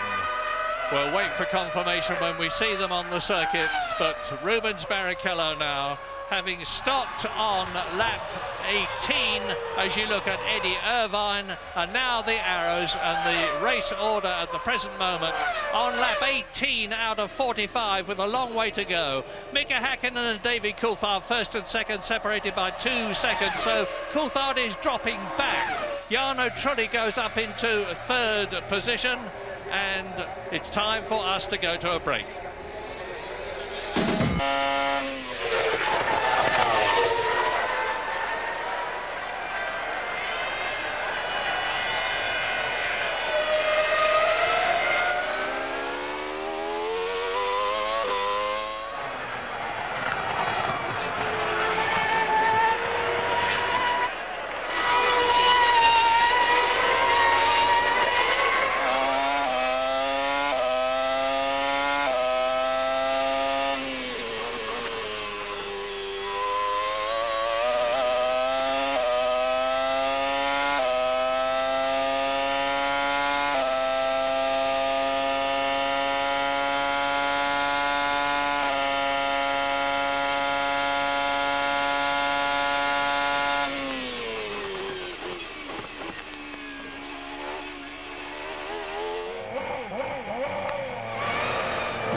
Lap 20 out of 45, and Jarno Trulli, there he is, the Italian in the Jordan, is back in third position as a result of the stop of Rubens Barrichello, who is in sixth place. And sandwiched between Trulli and Barrichello are Pedro de la Rosa in the arrows. There he is, and behind de la Rosa is Heinz-Harald Frentzen.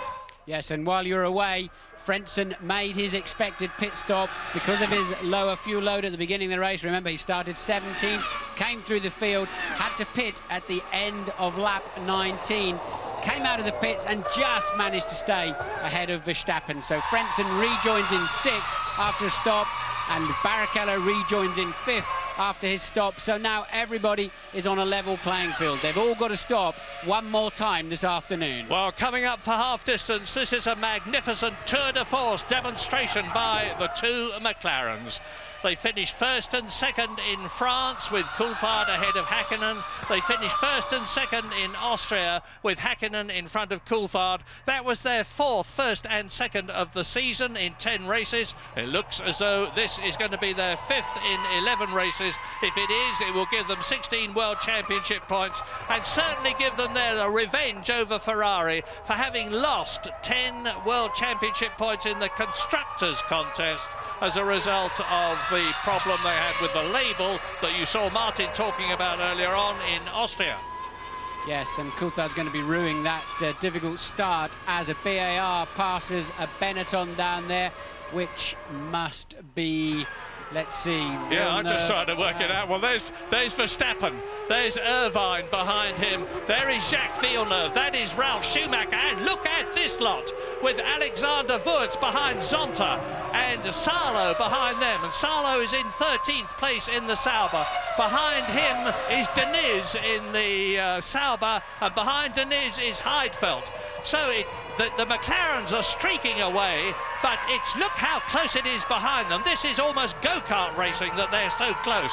Yeah, Jenson Button is right at the back of this queue, having a terrible afternoon because he stalled on the line, started last. He's last but one at the moment and barely able to keep the pace up at the back. Mazzacani's chasing him, and I see from the computer, he's missed a chicane at some point without penalty, thankfully, and Barrichello has just done a new fastest lap of the race. Which has taken him to within 8 seconds of Pedro de la Rosa. He's a massive 33 seconds behind Mika Häkkinen and David Coulthard. But remember, he has made his stop and they have not. So when they come in and stop and refuel and take on 4 new tyres and wheels, it's going to be pretty close. Häkkinen leads, Coulthard second, Trulli third, de la Rosa fourth, and Rubens Barrichello in 5th place, who was third, is closing up with news from James Allen.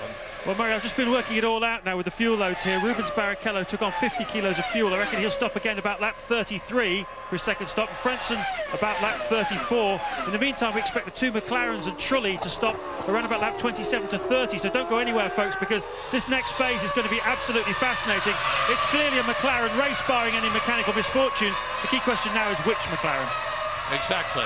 Is it going to be David Coulthard, who is ahead of Mika Häkkinen, who is the double world champion from 1999 and 98? There are no team orders in the McLaren team because the team's attitude is let the best man win until one of them is so far ahead of the other that the other cannot possibly regain a position, and then the chap who is leading is favoured. But that's a long way off yet as we look at Zonta in 11th place. Wurz behind him in the blue Benetton. And behind Benetton, behind Wurz, is Mika Salo in the stadium. Sure, I just saw a big flash of lightning over those trees to the left there out of the commentary box, Murray. I'm sure I saw. We've had a lot of lightning through the last 3 days, but some black storm clouds out there. Whether they come this way or not, as you can see, the sun is still shining as the Sauber mechanics are preparing. Ralf Schumacher's in the pits too, in at the end of lap 21. From 10th place. Not a great afternoon for the Williams BMW team.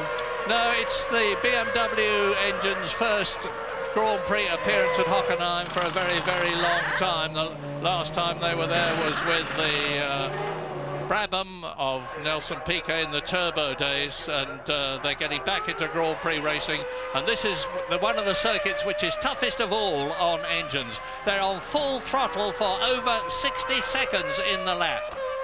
Those mechanics are brave in the pit lane, no doubt about it. A car coming towards them at 120 kilometres per hour, 67 miles an hour. Imagine just sitting down there with an air gun in your hand and something's coming towards you, the best part of 70 miles an hour. So Häkkinen leads by 1.7 seconds. Truly a further 22.9 seconds behind. De La Rosa fourth, Barrichello fifth. Frentzen rounds out the top six, currently 47 seconds behind the leader as Villeneuve defends his position there against Eddie Irvine. He's passed him somewhere in this lap. We're going to take a short break.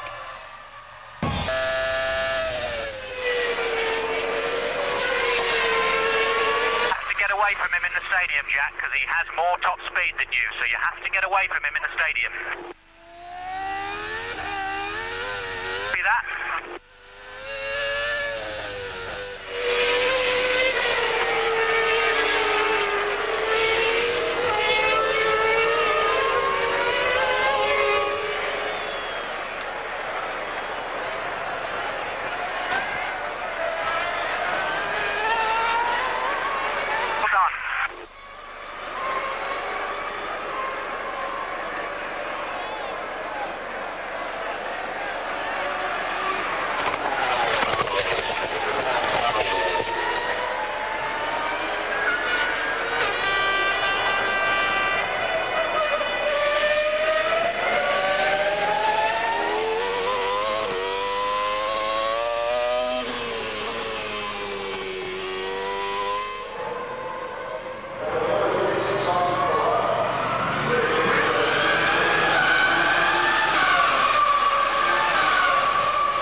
Lap 24, in comes Jos Verstappen from that terrific fight for 7th position in the Arrows. He's had to 9th position, he's had to yield it to Ricardo Zonta now, and the orange Arrows mechanics attack the car. Yes, he was in 7th when he came in. The fact that he's so slow in the pit lane, the other two passed him out on the racetrack, so Verstappen was in a pretty solid 7th place, and away he goes. It seems like a relatively straightforward pit stop. And Louise, what can you tell us? Standing here with Michael Schumacher. Michael, once again you've gone out of the race in a first corner incident. Talk us through it from your perspective. Yeah, basically quite easy. I was going for turning in for the corner from the outside line to get a nice exit for the long straight to make it a run at Coulthard, and then I was bumped off from the back. What part do you think that the McLarens played in that incident? Not very much. I mean, basically Fisichella came from behind and he is the person to watch out for cars in front of him, not to run them over. I mean, there is limits to what you can do and you have to adapt to the circumstances, and he clearly didn't do that good enough. Bearing in mind the controversy that there's been between yourself and David over start manoeuvres, were you kind of expecting him to pull a move on you like he did? Listen, I'm out of the race not because of David. I'm out of the race for Fisichella, and that's it, what you can say about it. Thanks, Michael. Yeah, I've got to disagree slightly with Michael. I understand what he's saying, but he took the line. He really closed Fisichella out. He went into Fisichella's space, and Fisichella was unable to slow down. It was no better than 50-50 in my view, Murray. I don't know where you're at on that one. Well, I agree with you. You know, I tend to stick up for Schumacher more than most people, but I'm with you on this occasion. And that's cost him another 10 points to the 30 he had already lost through failing to finish this year. And you're looking now at Rubens Barrichello back with Pedro de la Rosa in the Arrows. He's caught and passed the Arrows once already this year, this race, and he's going to do so again to regain 4th places. But remember, in Austria, De La Rosa lost a certain points position as the result of the breakage of an oil union which just cost a few pence. Look, we've got a strange guy that's walking down the side of the racetrack in a raincoat on the grass, and what on earth is he doing? Crossing the racetrack during the Grand Prix, and clearly either a bit too much beer there or he's hit his head on something, because he's not being sensible at all. I've never seen this before. Have you ever seen it, Mary? Well, I've seen a lunatic in Brazil just as the race was finishing, rushing out. But that is very bad news indeed. Safety car, so this will close the pack up. James. Yeah, safety car, and everybody's reacting quickly. We're going to have everybody making their pit stops in the next few minutes. Ferrari are reacting as well. Trulli's in now. We're expecting who's going to come first from McLaren. This could be very painful for whichever is the second of the two McLarens to make their stop. And Ferrari are reacting as well. They're going to bring Barrichello in and fuel him to the end. Amazing turnaround. Fantastic development this is. That lunatic, whoever he is changing the complexion of the race on lap 26 out of 45. We're not seeing what is happening to him, but as if there he is, he's got some sort of a Mercedes-Benz slogan on the back of his plastic Mac. And this is going to cost somebody dearly. Two McLarens running line astern. One of them's going to have to queue in the pit lane. And it's a question of, will they catch that safety car? 4.25 mile racetrack. Will they actually catch the safety car before they come around to the end of the lap? The Jordan made good use of the situation, and here comes Häkkinen. What's going to happen? Only one of them can be serviced at a time. There's one pit garage per team, one crew of 22 men. Häkkinen comes in. Coulthard surely will have to come in. If he goes around, he's going to catch the safety car and end up at the back of the queue. No, Coulthard has to go around. He's just got to hope and pray he doesn't catch that safety car before he gets round again. He surely will. Well, they've done what I would have expected. They had to give preference to Häkkinen. He's leading the race. But the question now is, are they going to catch that lunatic who's walking round the course and get him off it? All sorts of things can and will happen as Mika Häkkinen exits the pit lane, and we're on lap 27 now. Remember, Jarno Trulli, who was third, has come in and made his pit stop. He was, at the time, some 30 seconds behind the McLarens. The safety car is there. Coulthard is behind him. Coulthard's going to end up last in this race when they restart. And there's Barrichello in again. But Coulthard has now got to do a slow lap behind the safety car, then come in for a stop. So the queue will go, the snake will go past, and Coulthard will end up right on the back of the queue. Disaster for Coulthard. And Barrichello is out before Frentzen. There is Heinz Harald. Barrichello third on the track, third in the race. Exits the pit lane before Heinz Harald Frentzen. Yeah, they've made a desperate mistake by not allowing Coulthard to queue up and just simply wait to be serviced. Now he's got to come in for his stop and let...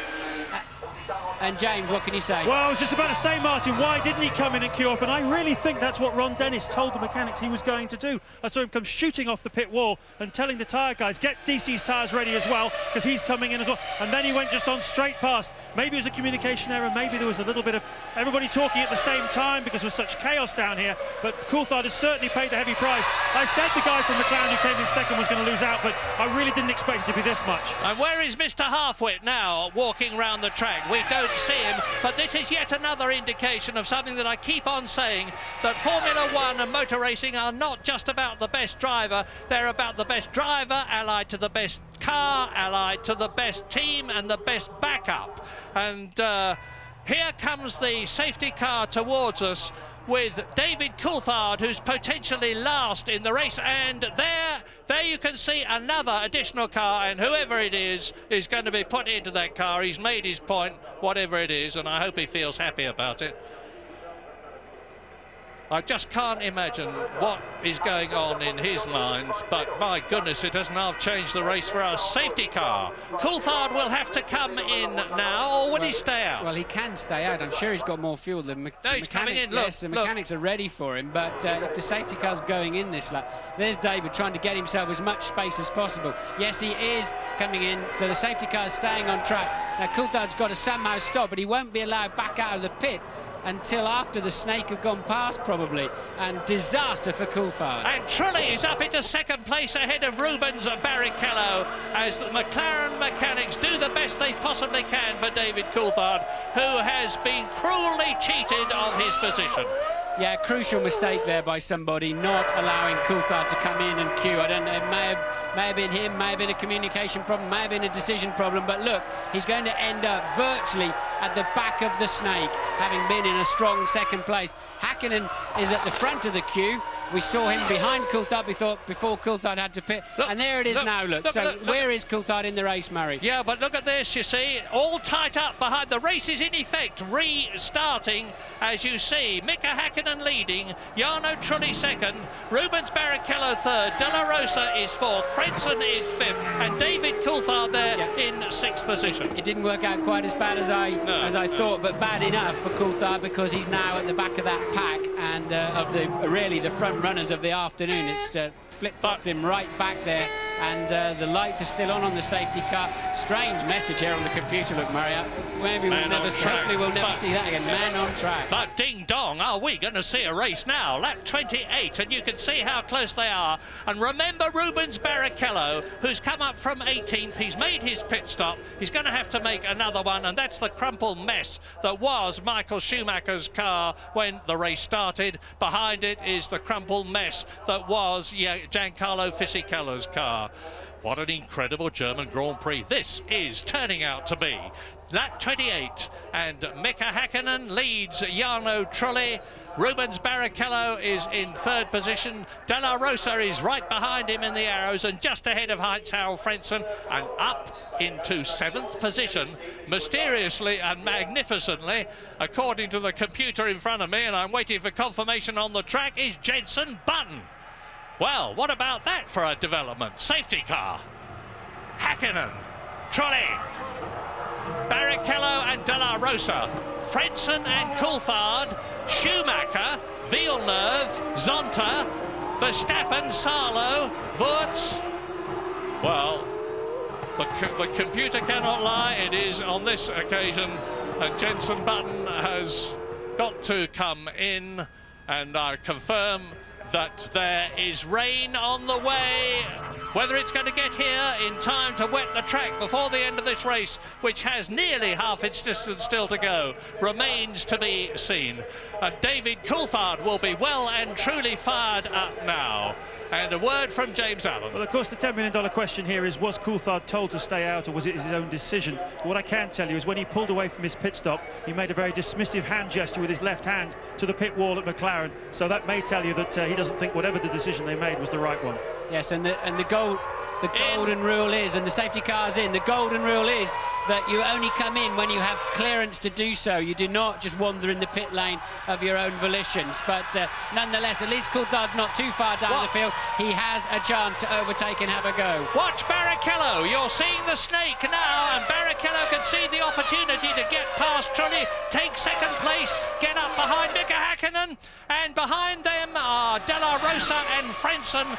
And you can see now Rubens Barrichello closing up and coming outside alongside Jarno Trulli, and is he going through to second position? The answer is no. Trulli holds the inside line. Barrichello fights ahead of De La Rosa and Frentzen. It's nose to tail, snake formation round the circuit. Mika Hakkinen has got a clear track in front of him, and he's making the most of it because he knows he's got to get the hammer down and get clear space between himself and Rubens Barrichello and Jarno Trulli. And Jarno Trulli is undoubtedly holding up Barrichello and De La Rosa and Frentzen as the rest switch back their way through the chicanes down into the 200-mile-an-hour straight on lap 29 out of 45. And Mika Hakkinen eases away a bit. Zonta getting very close there to his teammate Villeneuve, locking up a wheel, but everybody snatching. And is that Coulthard getting ready to have a go at his first victim? Yes, it is. He's up behind Frentzen, but not close enough to have a go into the stadium. The two BARs are still at it, hammer and tongs. but Hakkinen waltzing away up at the front. Yeah, and of course David Coulthard is not amongst a lot of rabbits. He's amongst some very, very quick, very talented, extremely experienced Formula One drivers in mighty quick motor cars on a circuit where there are passing places, but not all that many. As Hakkinen goes through now, Trulli, Barrichello, De La Rosa, Fredson, David Coulthard in 6th position, still in the points. Both the McLarens are in the points, but not as commandingly as they were before that man came out on the track.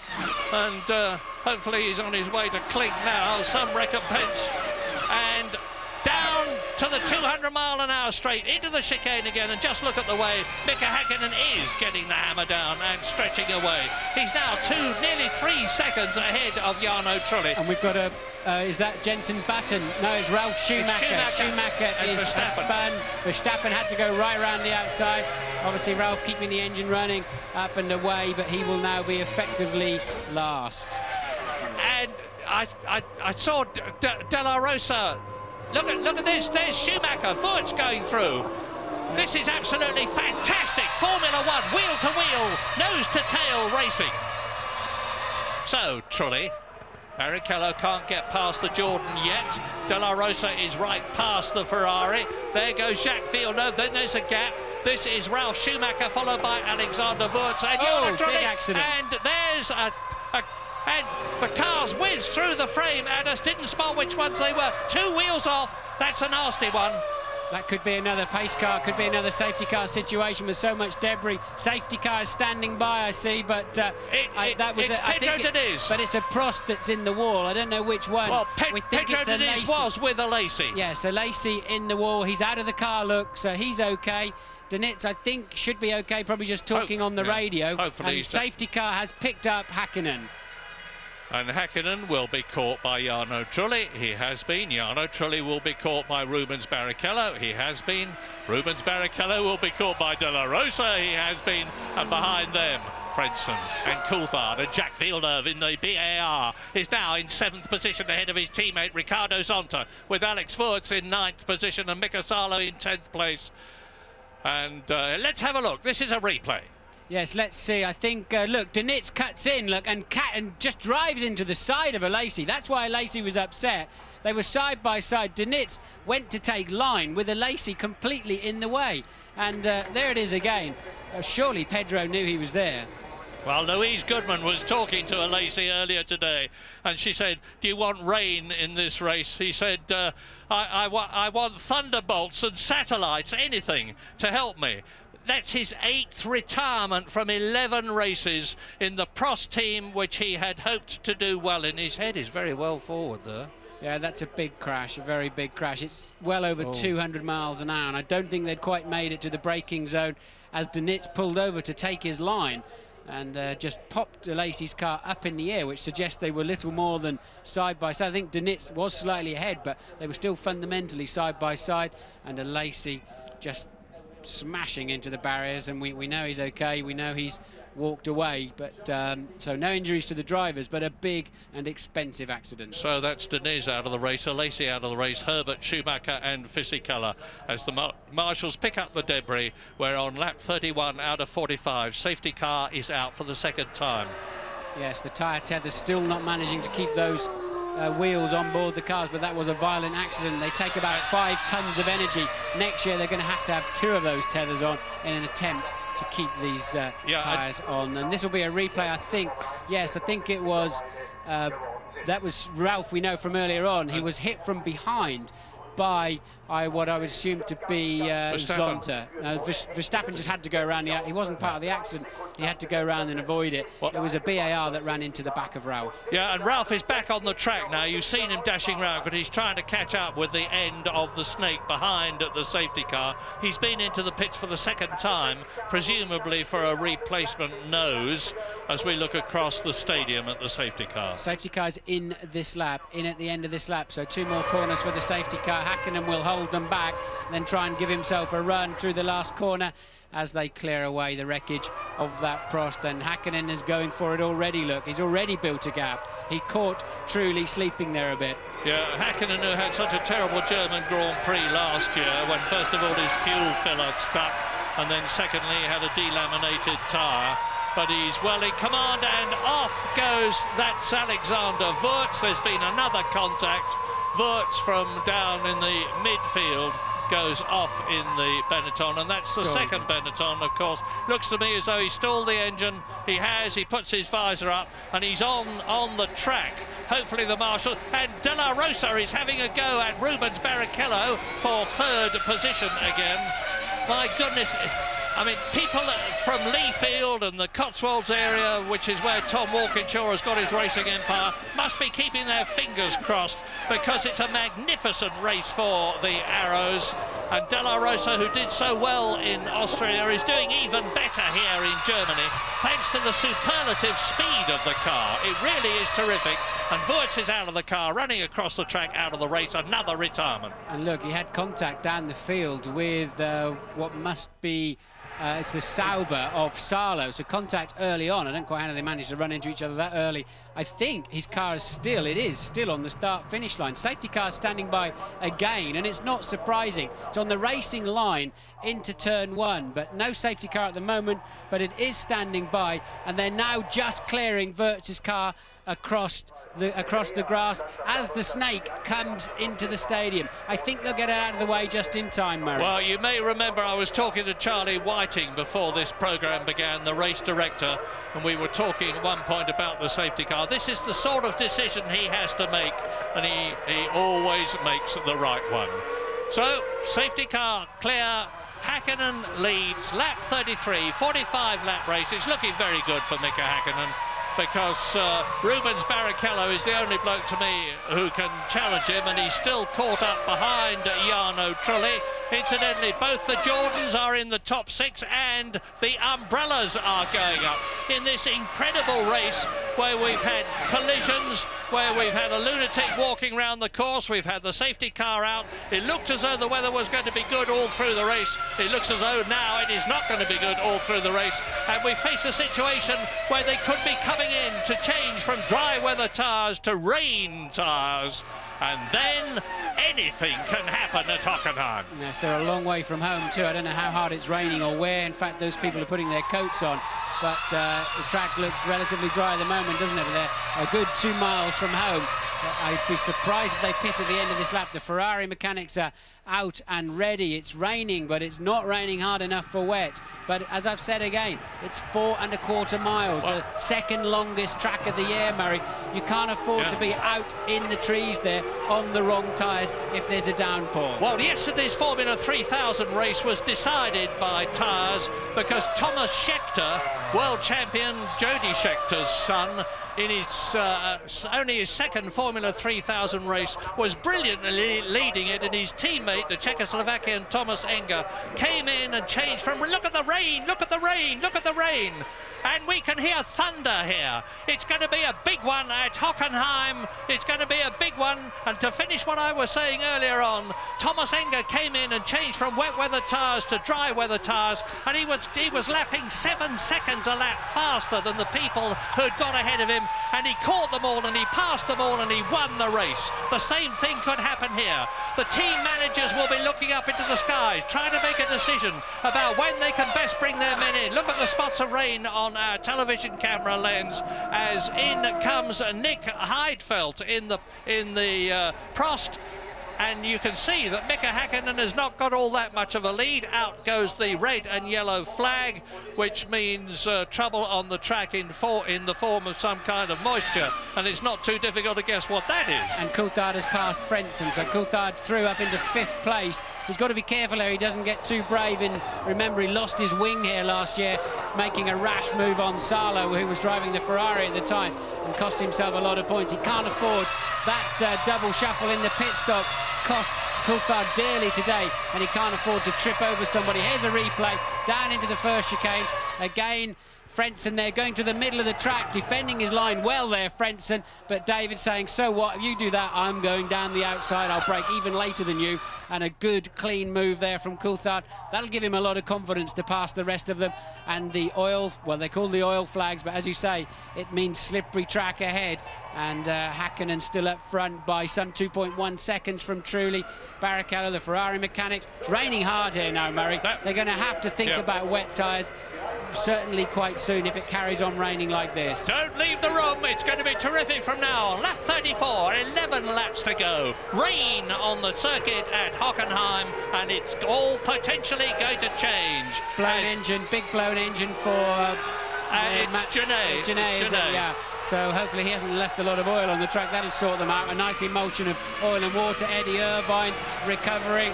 He's pointing at the sky, but you can't see that when you're doing 180 miles an hour driving past the start-finish line. And still the BAR... Villeneuve, that's Villeneuve and Zonta. Zonta has hit Jack Villeneuve, who pirouettes through 360 degrees time and time again. Brilliantly keeps the engine running and accelerates away, just as Ralf Schumacher in 12th position gets past him. And Eddie Irvine has done a 180 as well. Right. And look at this. They're going to come pouring into the pits now. Yes, and then once again, Coulthard's going to be at the back of the queue for McLaren. They're all, anybody with two cars running is going to have a queue of cars sitting at the pit lane. They've got to come in at the end of this lap. It's now wet enough here in the stadium, I'm sure. It just depends how wet it is down the far end. Some 2 odd miles. Doesn't look too bad, does it? Really doesn't look too bad down there. But they're in for quite a shock when they get down the end of the next straight. It's raining hard here at the stadium. As you see a replay of Genet's Minardi blowing up. It's an oil fire shortly afterwards, which clearly means the valves have had a chat with the pistons and the oil is getting inside the cylinder. And then the replay again of Eddie Irvine spinning off. But what are they going to... And here's Villeneuve and Zonta. This is a replay. Zonta clips the right rear wheel of his teammate's BAR. Remember I said 2 weeks ago in Austria, the worst thing that can happen is for two teammates to hit each other. Lacey and Heidfeld did it in Austria for Prost, and now Villeneuve and Zonta have done it in Germany for BAR. Zonta and Villeneuve, and Häkkinen comes in. The two BARs have been threatening to run into each other for some laps now, and finally they achieved it as Häkkinen comes in early. They're Martin, all coming in. Barrichello's going on. Barrichello is going on. Rubens Barrichello carries on and takes the lead in the German Grand Prix, but it's a bit of a false lead because he will have to, unless he's taking a tremendous gamble, which he obviously is, that things will improve and that he can stay on his dry weather tyres. We're on lap 36 out of 45 now. Mika Häkkinen is rejoining the race on rain tyres, on wet weather tyres, followed by Trulli and followed by De La Rosa. Wets are the way to go, surely, although it's still quite dry down the far, and this is so confusing for the drivers, and they've got to be careful. They lose a lot of tyre temperature through going slowly on the damp parts and pressure, but now they can build it back up again. And well, has Häkkinen gone slightly too early? For sure, they're going to have to go on to wet soon. It's raining quite hard down there. There's now plumes of water coming out of behind the cars as they go down the pit straight. But look, bone dry at the Ost curve.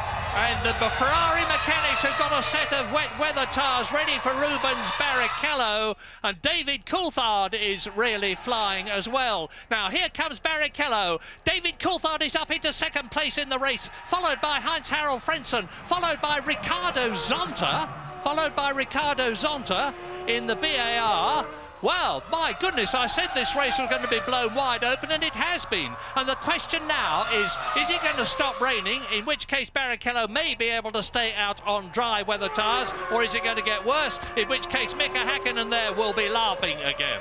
And he, at the present moment, has got the Jordan right behind him. Look at this. They're into the stadium and out of it, and Barrichello is going to come through in the lead. Yes, Frentzen is more comfortable at the moment. His car's working better than Coulthard's. He's putting him under pressure on the damp stuff. Coulthard finding a bit of traction. You cannot believe how easy it is to swap ends, just put a millimetre too much throttle, and Barrichello goes again, and Coulthard goes again. They're saying, OK, I'm happy with the grip at the far end, and I'll put up with the slippery stuff at this end. We'll go for another lap. And there's the tyre blankets remaining on Barrichello's tyres as he leads the German Grand Prix. Lap 37, you're looking at Rubens Barrichello, followed by David Coulthard. We're coming back, but we're going for a break.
Out of 45, Jarno Trulli has had a 10-second stop-go penalty, presumably for speeding in the pit lane. He was in 7th place out of the points, but up front it's magic. Yes. There is Rubens Barrichello still leading. And they're all still on slicks at the front end here. Zonta is under investigation by the stewards, presumably for running into Villeneuve. We wait to see on that. I just saw Coulthard going straight over the chicane at the first chicane, taking the shortcut. He may get a penalty for that. He did not gain, he did not overtake anybody, but I don't think he saved a position either. But Coulthard struggling a little bit with these conditions. Frentzen all over him, and Barrichello staying out front now, and look how wet it is. Rooster tails behind the cars. Remember, they are on slick tyres, and Zonta is staying with them. And Coulthard really struggles now when he gets to the stadium area. Frentzen all over him once again. Frentzen, attack, attack, attack! That's Coulthard's McLaren in front of him. But look now, Häkkinen, 1 minute 55 on wets. Coulthard runs wide, Coulthard runs very wide, and Frentzen doing well. He's got to come in. Come in this time, David. And Frentzen, they should be in this lap. They're now slower than Häkkinen on wets. Zonta goes off. Zonta in the wall, as you can see. They should be in this lap. And Coulthard in. Coulthard is in the pits. But Frentzen goes through and takes second position. He's taking a tremendous gamble. So Frentzen goes up into second position here in the Ferrari mechanics. Taking second place, he was David Coulthard in for wets, but he's losing places. There are going to be 6 laps left at the end of this race, and it's going to be a quite incredible situation as Mika Häkkinen attacks in the McLaren.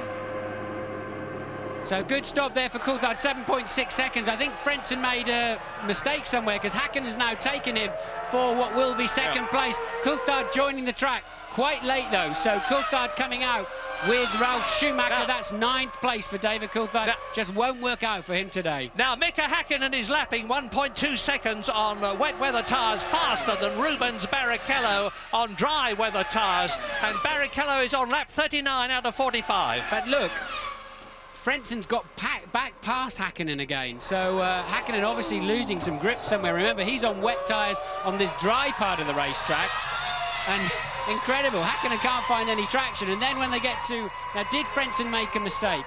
Yes, he did look. He went across the chicane, so he's yielded to Häkkinen. That's how Häkkinen got in front of him. And then later on, Frentzen retakes Häkkinen. Yeah, I think it was a very sensible move of Frentzen's to let Häkkinen pass, because he would have had to come in for a stop-go penalty at least for having benefited from going off. But here is a man who is not going off at the present moment. Rubens Barrichello. Is he going to win his first Grand Prix? He's had second places for Jordan. He's had second places for Ferrari. He's never won a Grand Prix, and this is Rubens Barrichello's 123rd race. He could be in the running as winner, because he is not being caught by David Coulthard or Frentzen. Now look, Häkkinen has just taken Frentzen and then pulled away about 7 or 8 seconds when they get into the wet stadium zone. So it's a complete yo-yo around the track. Now, let me just give you the positions. Lap 40, Barrichello is leading Häkkinen by 10 seconds. David Coulthard is third and Heinz-Harald Frentzen is fourth. Mika Salo is fifth and Jenson Button is in sixth position. And Frentzen is pulling out of the race. Frentzen on the start-finish line here with some problems, so Frentzen is out of the race. We're going to take a short break, be back very quickly.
Lap 42 out of 45. I can hardly contain myself. You're watching Rubens Barrichello, who is staying ahead on dry weather tyres of Mika Häkkinen on wet weather tyres. The gap is 10 seconds, and we have just seen Heinz-Harald Frentzen retire from the race. We've seen Jos Verstappen pull out from 7th position. The orders at the moment: Barrichello leads Häkkinen by 10 seconds. Coulthard is third. Salo in the Sauber is fourth. Jenson Button is in 5th position. And Pedro de la Rosa in the arrows is 8th. So this is what we've got, as you see a replay of Verstappen going off backwards into the first corner of the stadium.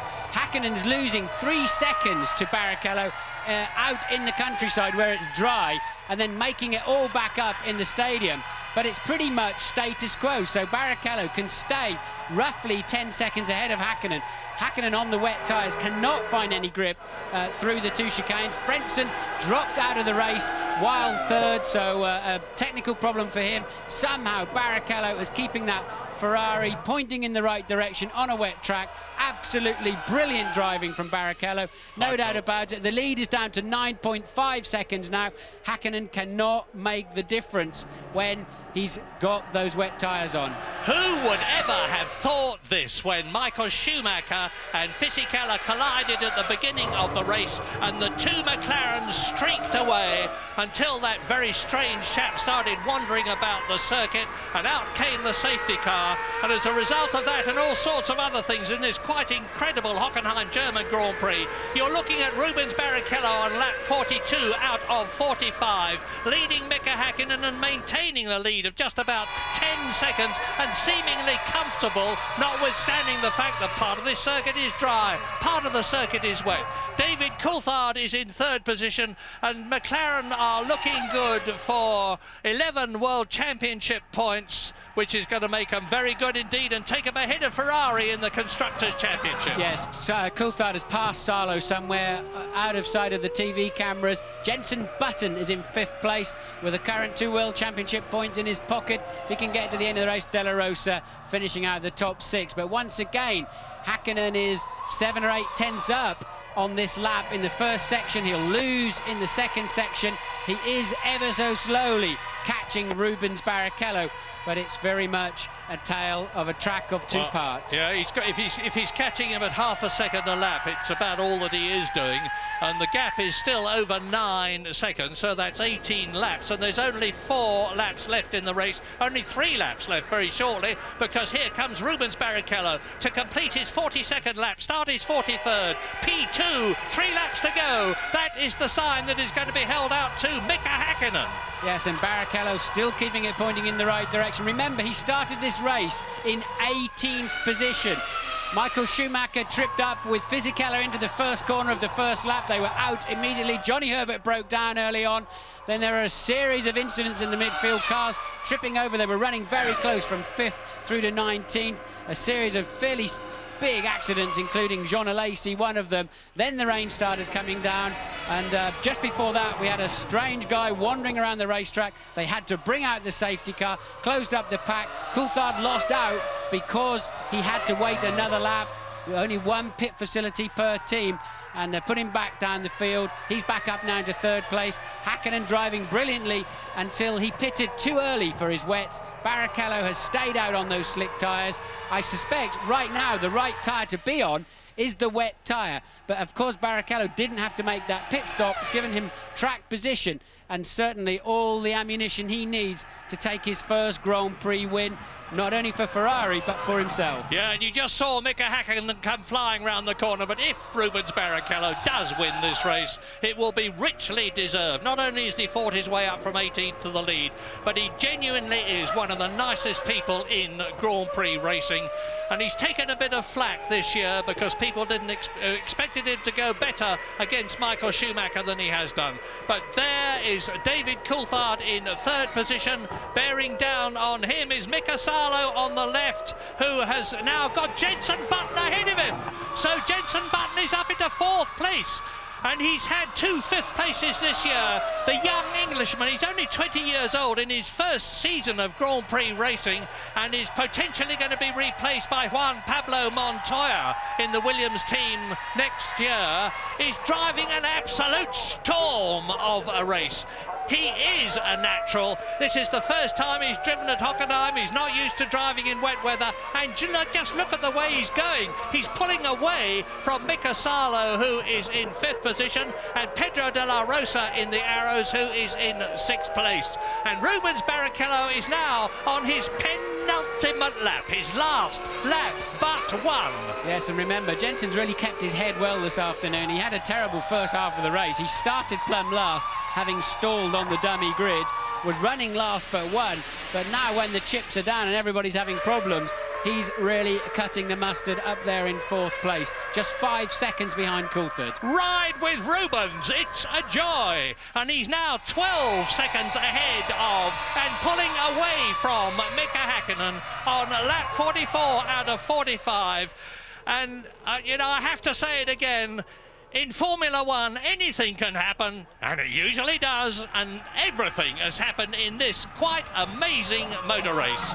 Rubens Barrichello turns through the centre curve. He's coming down now at nearly 200 miles an hour to turn 11 out of 15 on his 44th lap out of 45, with a comfortable lead over that man, Mika Häkkinen, double world champion.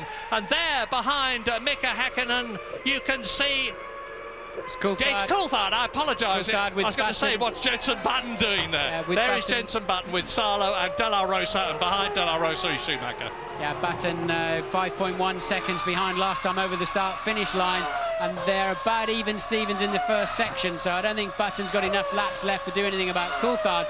They're running similar pace, and it's now Häkkinen beginning to fade away. Those wets getting too hot. Barrichello can hack it on the wet track with the slicks, just squeezing that throttle oh so gently as he now heads into his final lap, taking the go-kart line around the outside, using all the old bits of tyre and debris to find that extra grip that you have in these slimy conditions, and the Ferrari mechanics running to the pit wall, Murray. If you believe in Ferrari, get down and pray, because Rubens Barrichello is on his last lap in what looks like being a magnificent first ever and absolutely brilliant victory. The gap between himself and Mika Häkkinen has been reduced marginally, but is still over 11 seconds as you watch the Finn coming home for what looks like a certain 6 World Championship points, which could have been 10.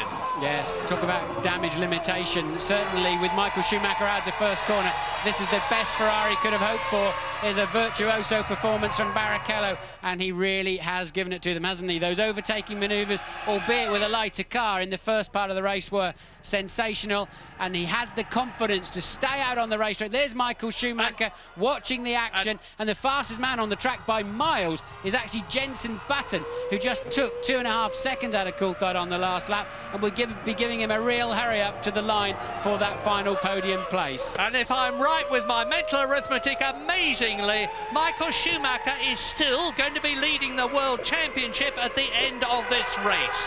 Rubens Barrichello is into the stadium for the 45th and last time.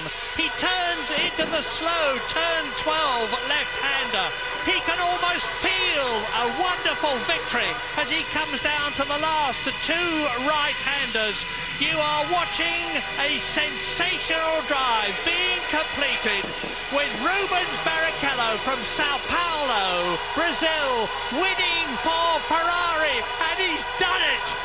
Superb! And look at the reception he gets. Michael Schumacher and Corinna, his wife, are almost as pleased for Schumacher for Barrichello as he would have been for himself. Mika Häkkinen finishes in second position. David Coulthard there is in third position. Jenson Button, look at him closing up on the McLaren, finishes higher in a Grand Prix than he's finished before. 2 fifth places and now a 4th. And Mika Salo is 5th with Pedro de la Rosa in 6th position. Both the Williams cars are in the top 7 because Ralf Schumacher is in 7th place. And Jean Todt, the boss of Ferrari, with Ross Brawn and the euphoric Ferrari team, can hardly believe their luck, but it was deserved. Well, Rubens Barrichello's waited a long time for that first win, but what a quality win when it came. Absolutely brilliant performance from 18th on the grid through one of the weirdest Grand Prix you'll ever see. Rain, shine, a man wandering over the track, safety cars, he kept his head, and then when he needed some confidence to take that first win, he had it splashing around, rooster tails coming out of the back of the car on slicks as he passed his pit each time, and he stuck with it. James. Ross Brawn, you're actually crying today. What an extraordinary motor race, and what's Rubens done for you today? Well, it was his decision to stay out. We talked about it over the radio, and we realised it was worth a chance, and he said, no, let me go. Let's try it. And it was just fantastic. There was a few points when it was tough, but then when we saw how much Häkkinen was struggling in T2, we realised we could do it. It's just a matter of not falling off. And he's kept Michael in the championship, of course. Yeah, I guess yes. Yeah, I wasn't thinking of that, but that was fantastic. Well, on a serious note, though, Ross, what about the nutter that walked on the track? That must never be allowed to happen again, must it? Yeah, I mean, it's obviously very, very dangerous. I mean, the trouble is the public do have access, particularly a place like this, because it's in the forest. So, no, that must never be allowed to happen if we can prevent it. Just sum up in a few words for us the skill of Rubens Barrichello, what he achieved out there today. Well, he had everything. I mean, he had patience, so he worked his way up through the grid. We took a 2-stop because we thought it was worth a chance. And yeah, he called the decision for tyres at the end, to stay out and give it a go. And he just drove a perfect race. A magnificent turnaround. Well done, Ross. Superstar Rubino, Rubens Barrichello, look at the joy on his face. And in this incredible race, Michael Schumacher, who has not scored points for the last 3 races, still leads the championship. And Coulthard and Häkkinen are tying with each other, 2 points behind Michael Schumacher. 56 points for Schumacher, 54 points for Coulthard and Häkkinen, and Rubens Barrichello is only 10 points now behind Michael Schumacher. This has had it all. Well, in the next door comedy box are the Brazilian commentators, and they are absolutely, as you can imagine, ecstatic. That must be the first Brazilian driver. Brazilian win since Senna won back in '93 for McLaren. Yeah, that's right. Imagine. And Luciano Berti, the Jaguar driver, who substituted for Eddie Irvine so superbly in Austria, is standing with just the width of the glass between us. And is he a happy boy? Because he's a great friend of Rubens Barrichello's and lived until recently in the same house with the young Brazilian. Well, Michael will be very pleased. That certainly saved a part of his day at least. And Rubens Barrichello waited 123 races for this win. So well done to him. I can't think of anybody who will not be happy about that in the Formula One paddock. No, as I said earlier on, he really is a charming person. You don't hear a hard word about him from anyone. With the possible exception of some McLaren people, of course. Well, absolutely. But they won't be unpleasant words, because he richly deserved that victory. And to recap, Rubens Barrichello wins the 11th race in this superb World Championship Series of the year 2000 by 7.4 seconds from Mika Häkkinen. He beat him fair and square. You heard Ross Brawn saying that Rubens made the decision about whether he would stay on dry weather tyres or come in for wet weather tyres. He made it right. He beat Häkkinen, but McLaren are now leading the Constructors' World Championship, which is some recompense, as a delighted Michael Schumacher joins a euphoric Rubens Barrichello, who I do believe is in tears. Not strictly legal, you're not allowed to be in the Parc Fermé, but I don't think anybody will mind too much with Michael going in there and enjoying that moment. Coulthard and Barrichello used to fight hammer and nail in the British Formula 3 Championship, of course. Barrichello just taking it from Coulthard, and now this is Barrichello's day. Lovely bit of sportsmanship from Mika Häkkinen and David Coulthard. And one has to say that it might well have been a very different result if that nutter had not taken it in his mind to go wandering about the track. But, you know, it was the same for everyone, and Rubens Barrichello saw his chances and he took it. This young man who comes from Sao Paulo, cut his teeth on kart racing. He lives just a few hundred yards from the Interlagos circuit, where he used to watch his heroes as a boy, little realising that he would become as good as them. And he joins the greats. Not many people have won a Grand Prix race, and our own James Allen is talking to Michael Schumacher to get his reaction. But let's spare a word too for Jenson Button, because whilst Rubens Barrichello came up from 18th to win the race, the best performance of the day, Jenson Button cut him very close indeed. He started 22nd and last. There he is on the right of your pictures now, standing on the scales, and he finishes in 4th position for 3 World Championship points. Jenson Button 4th, Mika Salof, good for Sauber. They've got 2 World Championship points. Great for Arrows, because they had only got 1 World Championship point before today. 3 World Championship points, I apologise. So Arrows have had a great race too. And in the Constructors' Championship, Ferrari actually still lead it, to my surprise, by 4 points. They are on 102 points. Ferrari, and McLaren, notwithstanding the second and third place that Hakkinen and Coulthard had, are 4 points behind them. And really, as it has been for the whole year, this Constructors' Championship is just between two teams, Ferrari and McLaren, because Williams in third place, and that's as a result of Button's fourth position. They're holding it, are no less than 80 World Championship points behind Ferrari. Yes, you may be surprised because McLaren lost 10 points this week, Murray, didn't they, from the security seal from Hakken's car in the Austrian Grand Prix, as Rubino enjoys his moment of glory, and so he should. But I feel a bit sorry for Jordan today. Truly was running so well for so long up there in third place. Then he got a stop-and-go penalty. Frentzen then took up the baton, and his car failed for some reason. So Jordan they're now 6th in the World Championship and going away with no points when they actually put in a very, very strong performance. Coulthard's third place, that'll be quite bittersweet for him. It'll be interesting to see what he's got to say about that pit stop early on when the safety car came out with the guy wandering around the racetrack. And then, of course, he elected to stay out on slicks, as did Barrichello, but then came in for the wets. His car not working as well as the Ferrari for whatever reason in the wet conditions. Barrichello really just peerless in those tricky conditions. Yeah, but I've never seen a situation that's so cut and dried, excuse the pun, where one part of the circuit is absolutely wet and the other side stays bone dry all through the duration. Yeah, I'm wondering what the FIA, the governing body of motorsport, are going to say to Hockenheim now about the chap wandering around the circuit. This track is some 4.3 miles long, and when you're out in the forest, I don't see, to be fair to Hockenheim, that it's possible to police it and stop some lunatic climbing over the barriers. But here's a man who's climbed right to the top. Yes, thank you.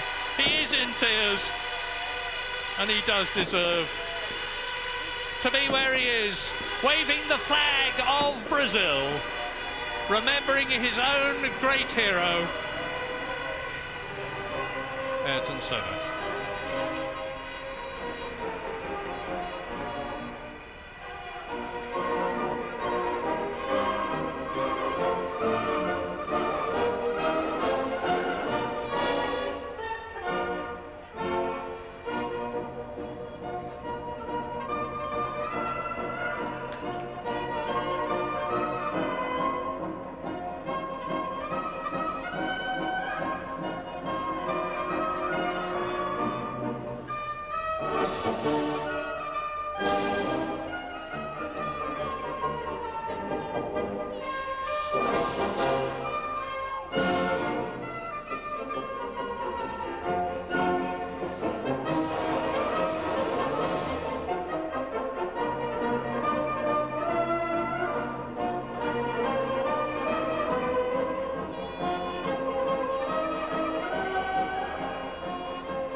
Let it all out, Rubino. Feel proud. Feel proud. You have every right to. And Mika Hakkinen and David Coulthard, who've been there many times, hear the Italian national anthem for Ferrari.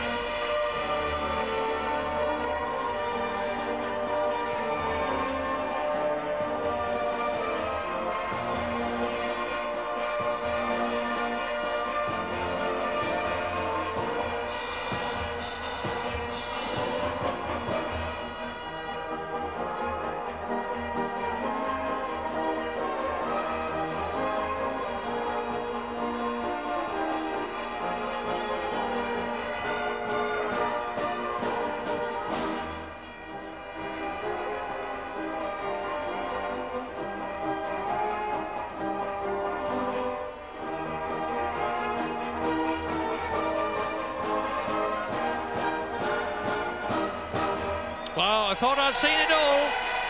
I hadn't seen the combination of circumstances that we've had here at Hockenheim today, which have given us a truly memorable race, which has resulted in the World Championship becoming even closer than it was before. And we've still got the Hungarian, the Belgian, the Italian, the American, the Japanese and the Malaysian Grand Prix to look forward to and to savour in this wonderful year of Formula One, which just gets better and better all the time. So, Rubens Barrichello gets his trophy from Erwin Teufel, who's the Chief Minister of Baden-Württemberg, and Rolf Oberwerder gives Mika Häkkinen his, and David Coulthard gets his trophy. And of course, the Constructors' Trophy goes to Ferrari. And it's yet another victory for the Maranello team, unexpectedly after what happened to Michael Schumacher at the very beginning of the race, thanks to the skill, the determination and the racecraft, the brilliant racecraft of Rubens Barrichello, who celebrates his first win of the season and ever in his career, very fittingly. Thanks very much indeed, Murray. Well, not the Ferrari winner the majority of the Hockenheim crowd wanted, but he'll do for me and for the majority of the world of Formula One as well. A very, very popular victory indeed for Rubens Barrichello. Worst day of the year yesterday for the Brazilian. His words, not mine. Slightly different today. Barrichello, you know, he'd retired 6 times here out of 7 races. And Rubens Barrichello in his 124th Grand Prix is a winner at last. We have plenty to talk about. A quite astonishing race. As Murray and Martin have been saying, Martin Brundle will be joining us in the studio. We'll have the views of Tony Jardine. We will hear from the top 3, and we hope to snatch a word with Jenson Button as well. Well done, Rubinho. We'll see you shortly.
Drivers of a fantastic German Grand Prix. It's Rubens Barrichello, Mika Häkkinen and David Coulthard. Rubens, you said yesterday that it was the worst day of the year. I expect today must be the best day of your life. From 18th place to your first win in 123 starts. How do you feel? Well, I just feel great. I mean, it was. I mean, I hear the guys saying that the last lap when you're going to win, you know, is such a long lap, and you know, I had lost the taste almost because it was such a long time ago. So it was really the longest one, and I promise you that it was getting a bit more tricky because the rain was coming in separate places, and I was just thinking to myself, you know, that it has to be mine. I mean, yesterday was such a bad day, and it can be good. So let's make it as simple as possible. And I couldn't believe. I'm just I can't believe my eyes too. Now, obviously, the race was won by your decision to stay out on the slick tyres, groove tyres at the end. Who made that decision? Hey, I mean, we are a team. We are a big family, and Ross said Mika is coming, and I said we keep an eye, and let's stay one lap more. And after that lap, he said, just keep on going, Rubens. You're gonna win if you keep that pace. So I mean, it was great because the slicks were doing really well on the straights and the 3 chicanes, but I think it was 7 or 6 laps to go. I flat spot the left front on the 3rd chicane because it was spitting a little bit. So it was worrying because I couldn't see the track very well. But you know, I paid the price, so it was great. Now, you made a lot of positions up with a blistering first run to your first pit stop, but that included obviously that first corner incident where your teammate Michael was taken off. How did you see that first lap? Well, to be honest with you, I only saw that Michael was out of the race when I got close to Pedro de la Rosa and Trulli. Because then I started to count. I was too busy at that time. And then I just then realized that he wasn't on the track. Rubens, thanks so many. Congratulations. Mika, you managed to vault yourself from 4th to 1st at the start there. How did you make such a good start? It was fantastic start. I have to admit, something like that doesn't happen often. I mean, certainly me and David, we do practice that a lot in the test days, but this was one of the starts what was definitely goes in record books in my career. I think thanks for the team. You know, it was also part of the team who created the tactic for the start that way I'm able to make a good start, and I knew that, you know, if I don't get in a good position in the first corner, then the life's going to be very difficult after that. But it worked. Thanks. You almost had the race won when at the beginning of the first safety car period, you came in the pits and David didn't. Now, whose call was that? Because in the past we've heard the man on pole position gets first call of pit stops. Well, the team called me in, and I have to obviously follow that order, and the decision came to my favour. I still a little bit surprised, to be honest. I mean, it probably could do a little bit differently, but after all, you know, it was in my favour, and that's it, really. Looking back now, do you think it was the right decision to change to wet tyres at the end of the race? One sense, if you think about it, I could be on a barrier. If I would have kept the slicks, I would have go off. I mean, our car was a quick car today, but not easy to drive. So if we would have continued in slicks, our life would have been really, really difficult. So, other hand, you could say we had to be extremely happy about this result. Mika, thank you and well done. Thanks. David, at the start, you made a very definite one move across Michael Schumacher. Was that revenge? No, I just got too much wheel spin and no. And I knew I was making a bad start from when I went off the line, so I just wanted to try and make it obviously as difficult as we're allowed for someone to pass me. But in the end, I don't actually know how close anyone else was behind me. All I saw was Mika passing me. How frustrated were you sitting behind the safety car, that first safety car, knowing everybody else had changed their tyres, you hadn't? It looked at that point like you'd be lucky to score any points, and that the team had called Mika in rather than you. Well, that's maybe how it appears. In actual fact, it was just a little bit of confusion on my part. I was pitting that lap anyway, and I didn't hear the radio in the pit in the what do you call it, stadium. And then Mika pitted in front of me, and at that point I didn't know the safety car was out, so I thought there must be some confusion as to who's actually pitting.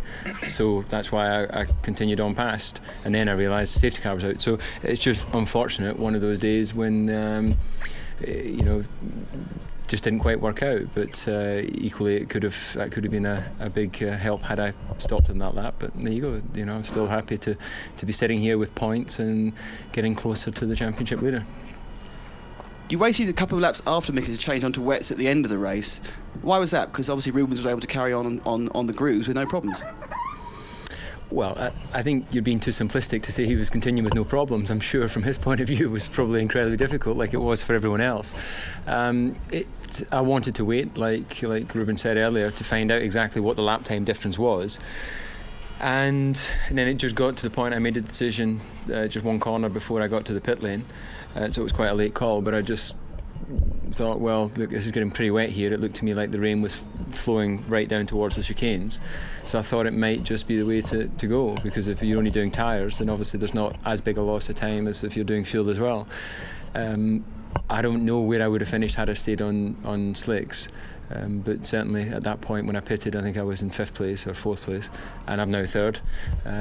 So it's a better for the championship the way it's finished out than the way it was running before the safety car. Because obviously I would have been maybe a little bit closer to Michael or equal with him, but slightly farther away from Mika. Thank David, well done. Rubens, you're now just 10 points behind championship leader Michael Schumacher. You're in 4th place, but do you feel you're now with a shout for the World Championship?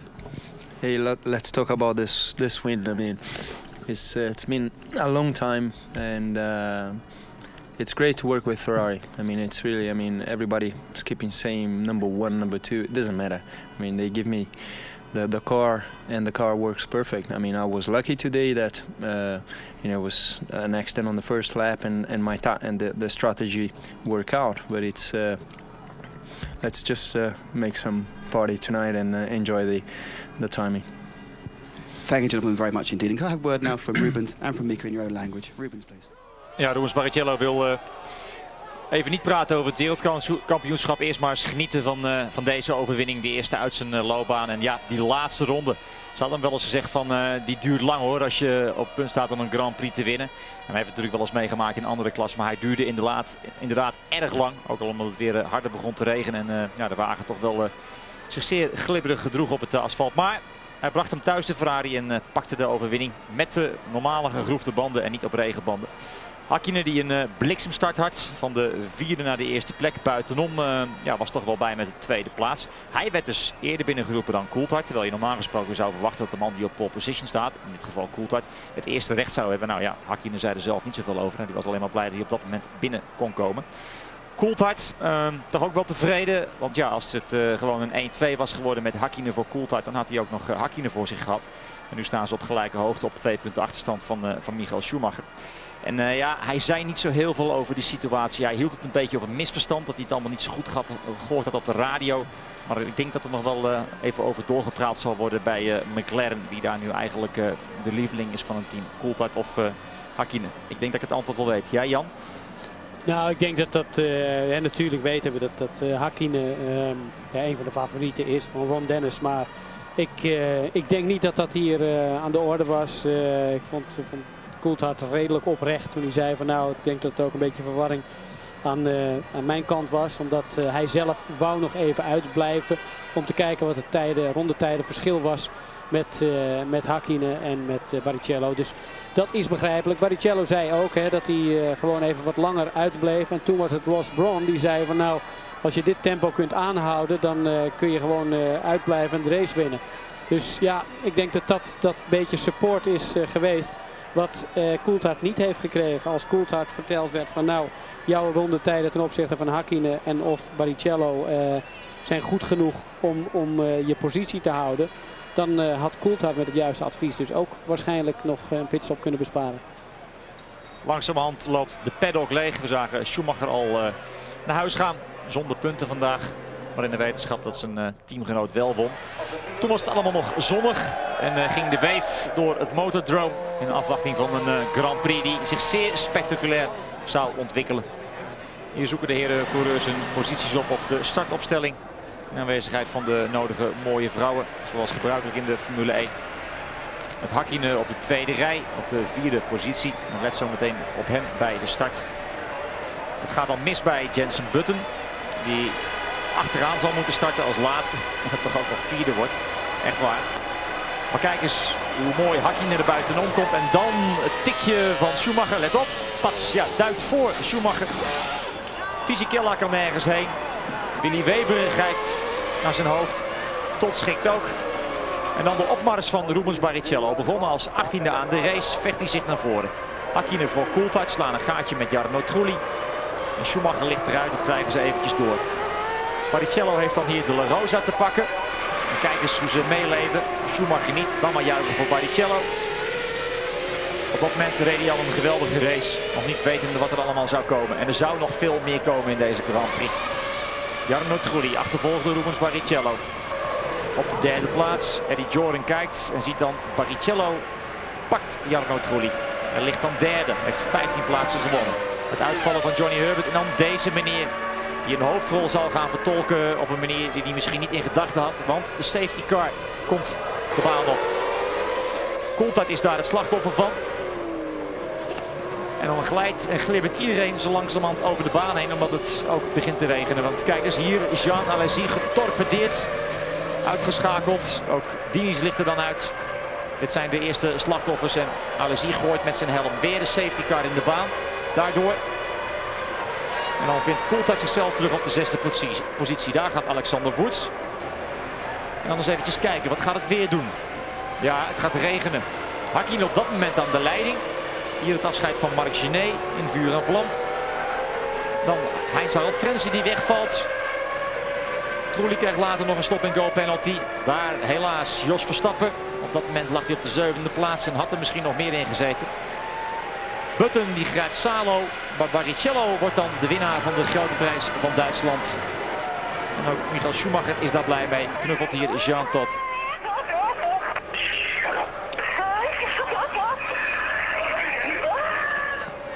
Zo klinkt iemand die heel erg blij is. Ook de felicitaties. Mooi moment van Hakkinen links en Coulthard rechts. De knuffels van de grote Schumi. En laat de tranen dan maar komen.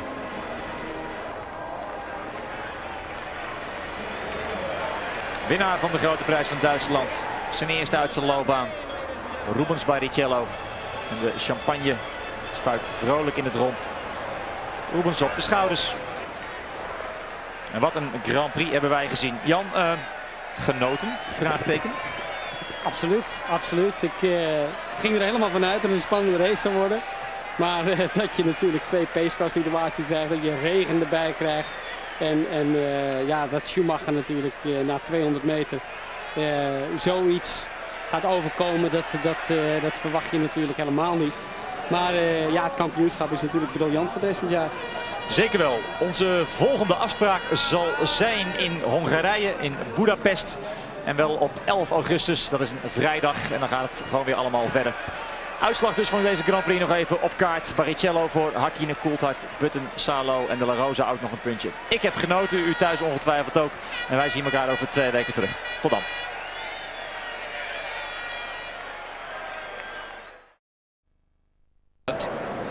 Well, basically it's put in a position with Jean Alesi, and on the braking I think he lost the control a bit of the car and hit the side of my car, and that's it. Very, very tricky conditions out there. Were you hoping for a good finish today? Yeah, it would be very nice, but also very unlucky because when I pit was 1 lap before the safety car, and then everybody else pit with the safety car, basically got a free pit stop, and then I lost all the positions. Better luck in Hungary for you, and thank you.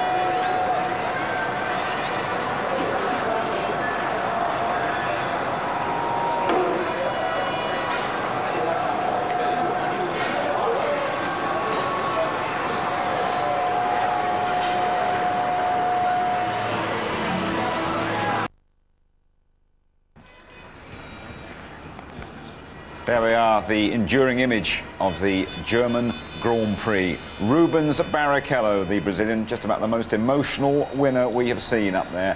His first Grand Prix victory at last.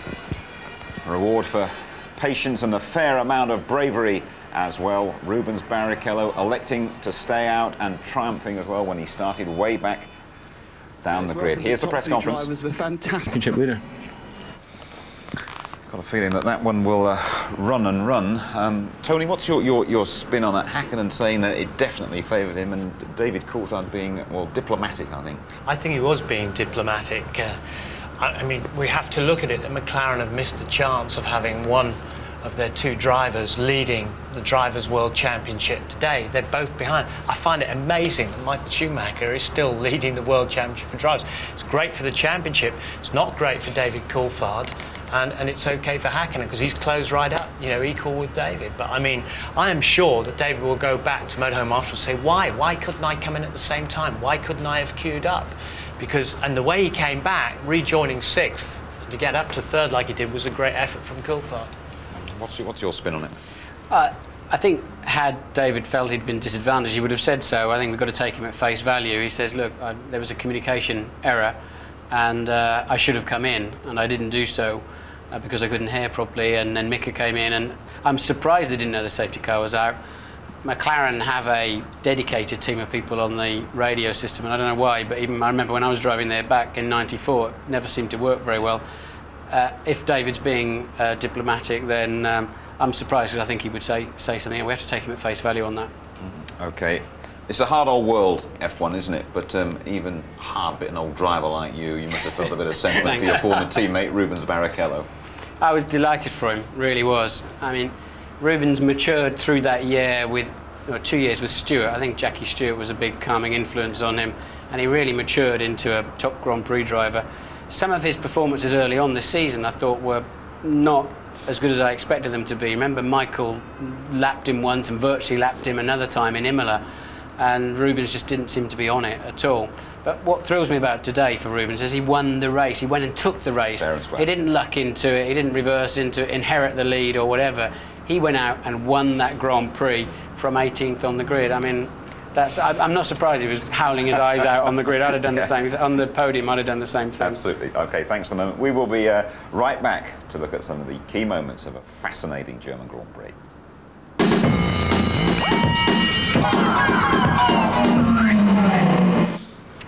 Quite typically, I've just heard that Rubens Barrichello has dedicated his fantastic victory here to Ayrton Senna. Let's have a look at the start, shall we? It's only Rubens not involved, but another Ferrari was around there, wasn't it? Yeah, I mean, this is not a revenge by David Coulthard, but he did the one move, and he did exactly what Schumacher had done to him at the French Grand Prix. Moved across to protect, but while he did that, ironically, there was a huge hole in the centre, opened up. And of course Hakkinen went through. But what happened there was you saw Schumacher immediately switch sides when Coulthard went across him and went to the outside of the track, to the racing line where there was more grip. Right behind him was Fisichella, and Fisichella had nowhere to go. You know, there's no way the guy could slow down, in my opinion, anyway. Well, not according, okay, he should have seen me, he should have slowed down. But the fact is that Schumacher then came right across in front of Fisichella. And you see again here, because Schumacher's already had to move, here's Giancarlo, hard on the brakes, taps him there, and of course the inevitable happens, and off he goes. But Giancarlo Fisichella, who's had a great finishing this record this year, straight in there, and the wheel coming off and so on. You can see the rear view of it. Now look at Hakkinen, makes a wonderful stop, but look at the gap he's got there as David goes across to protect, and that's perfectly legitimate with the one move. And I thought that was a fabulous move by David Coulthard, but it sacrificed a little bit of timing for him while he was concentrating on doing that, and off Hakkinen goes into that gap. Martin, we're used to pitch invasions and things like that, and the odd streaker here and there in other sports, but loonies on the circuit in motor racing is a new one on me anyway. Well, he could have killed himself, almost certainly would kill a driver if he ran into him. I mean, I guess we'll try and get this guy in as our studio guest in Budapest or something and find out what he's up to. I don't think we'll bother, I think he's had a few too many Kleiners beers or something, but that is just crazy. It's bizarre. I've never seen that before. The stewards or the race director, Charlie Whiting, did the only thing he could, pull out the safety car and clear the nutter out of the way. Changed the whole race, though, didn't it? it did change the whole race. There'll be a few people wondering if he was working for Ferrari or something, or if he's Brazilian in nationality, but it's just bizarre, and what can you do about it? I mean, you can't close the place down and have it like being inside a prison here. Yeah. Jim, I was going to say very quickly there, why some stewards come out and talk to him or rugby tackle him or get him off, because as Martin said, he could have thrown himself under a car. I'm not sure with all those cars flashing around, Tony. Anyway, we're going to have a word now with, apart from Rubens Barrichello, it has to be man of the race, doesn't he? Jenson Button, here he is, worked his way right the way through the field, and he's chatting now to Louise. Jenson, brilliant result for you, but I'm going to take you back to the beginning first of all, the bit that didn't go quite so well. Not really. I stalled on the grid just as the lights were coming on, the red lights, going off for the formation lap. The engine cut out, so a bit of a mad panic with all the mechanics and everything, and they got me going. And I had to start in 23rd position, so it was a bit of a shame, but it ended up well, so I think I might start from the back next time, from choice more than not very good qualifying. So we're very happy. Obviously the team did an excellent job in the pit stops, and hopefully we can repeat this again. It's his most successful ever drive. My guess he'll be in the Benetton next season. That's how it looks now. Then just a couple of points in it. 54 apiece to Coulthard and Häkkinen, 2 behind Schumacher. Rubens Barrichello moving up to within 10 points of the leader. And there's the constructors with McLaren. Remember, they lost those 10 points, so 4 now behind Ferrari, BMW and Benetton, 3rd and 4th. Headbanger and a plastic Mac. What do we call the bloke? Balloony? Nutter? Headbanger and a plastic Mac? What else? What are our other contributions? Suffragette. to the understanding of the sort of mentally sick.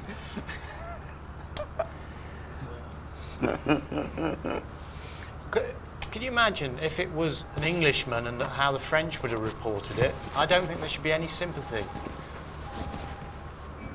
What are you on about rugby tackling? I mean, you were going to nip out in front of the old bloody McLaren and rugby tackling. I said before that, I said go out and talk to him and then rugby tackle him gently. He might have had a gun. Oh yeah, and if he'd walked in front of a car, which is what I'm about to say, and a driver had lost its head. Just because you're personally acquainted with the bloke. I said, why don't someone frigging do something? Yes, Keithy, speak a bit of sense to me.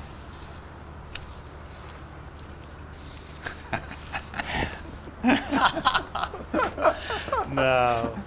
We should just be happy he kept his clothes on. Oh dear.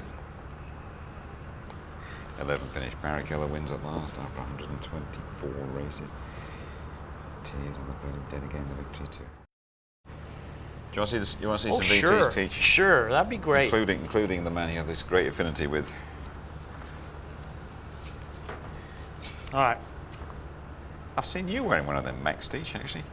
Pack-a-Mac, they used to be called. It's infinitely superior to that crumpled up load of old nonsense that you insist on carrying around with you that my dustman threw away 2 years ago.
Michael, Giancarlo Fisichella seems to blame you. How did you see the accident?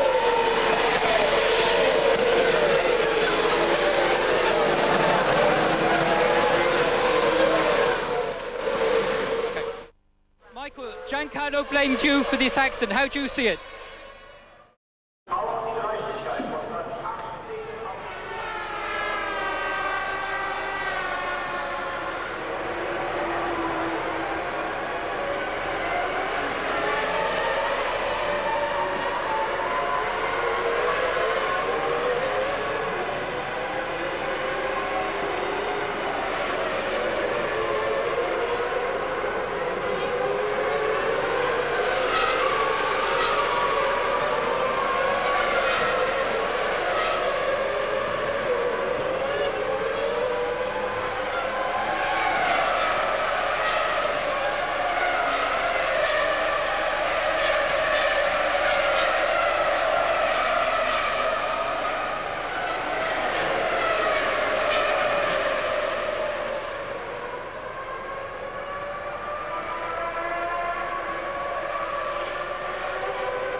Alex Wirtz, a spectacular exit from German Grand Prix. What happened there? I had a complete gearbox failure. The gearbox just locked up as I wanted to shift up. And the rear locked, so I came on the grass and spun off. Because any...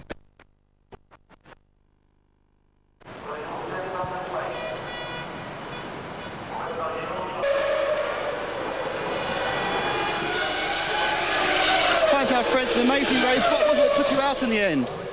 Well, I don't know what happened, but my gearbox went up and down, and my electrical part of the car was playing nuts. I don't know what happened, but I couldn't shift up and couldn't go on a power. Nothing happened. How are the conditions out there at the moment? Well, outside the stadium was pretty dry still. Inside the stadium was very slippery. Bad luck, but great drive. Thanks.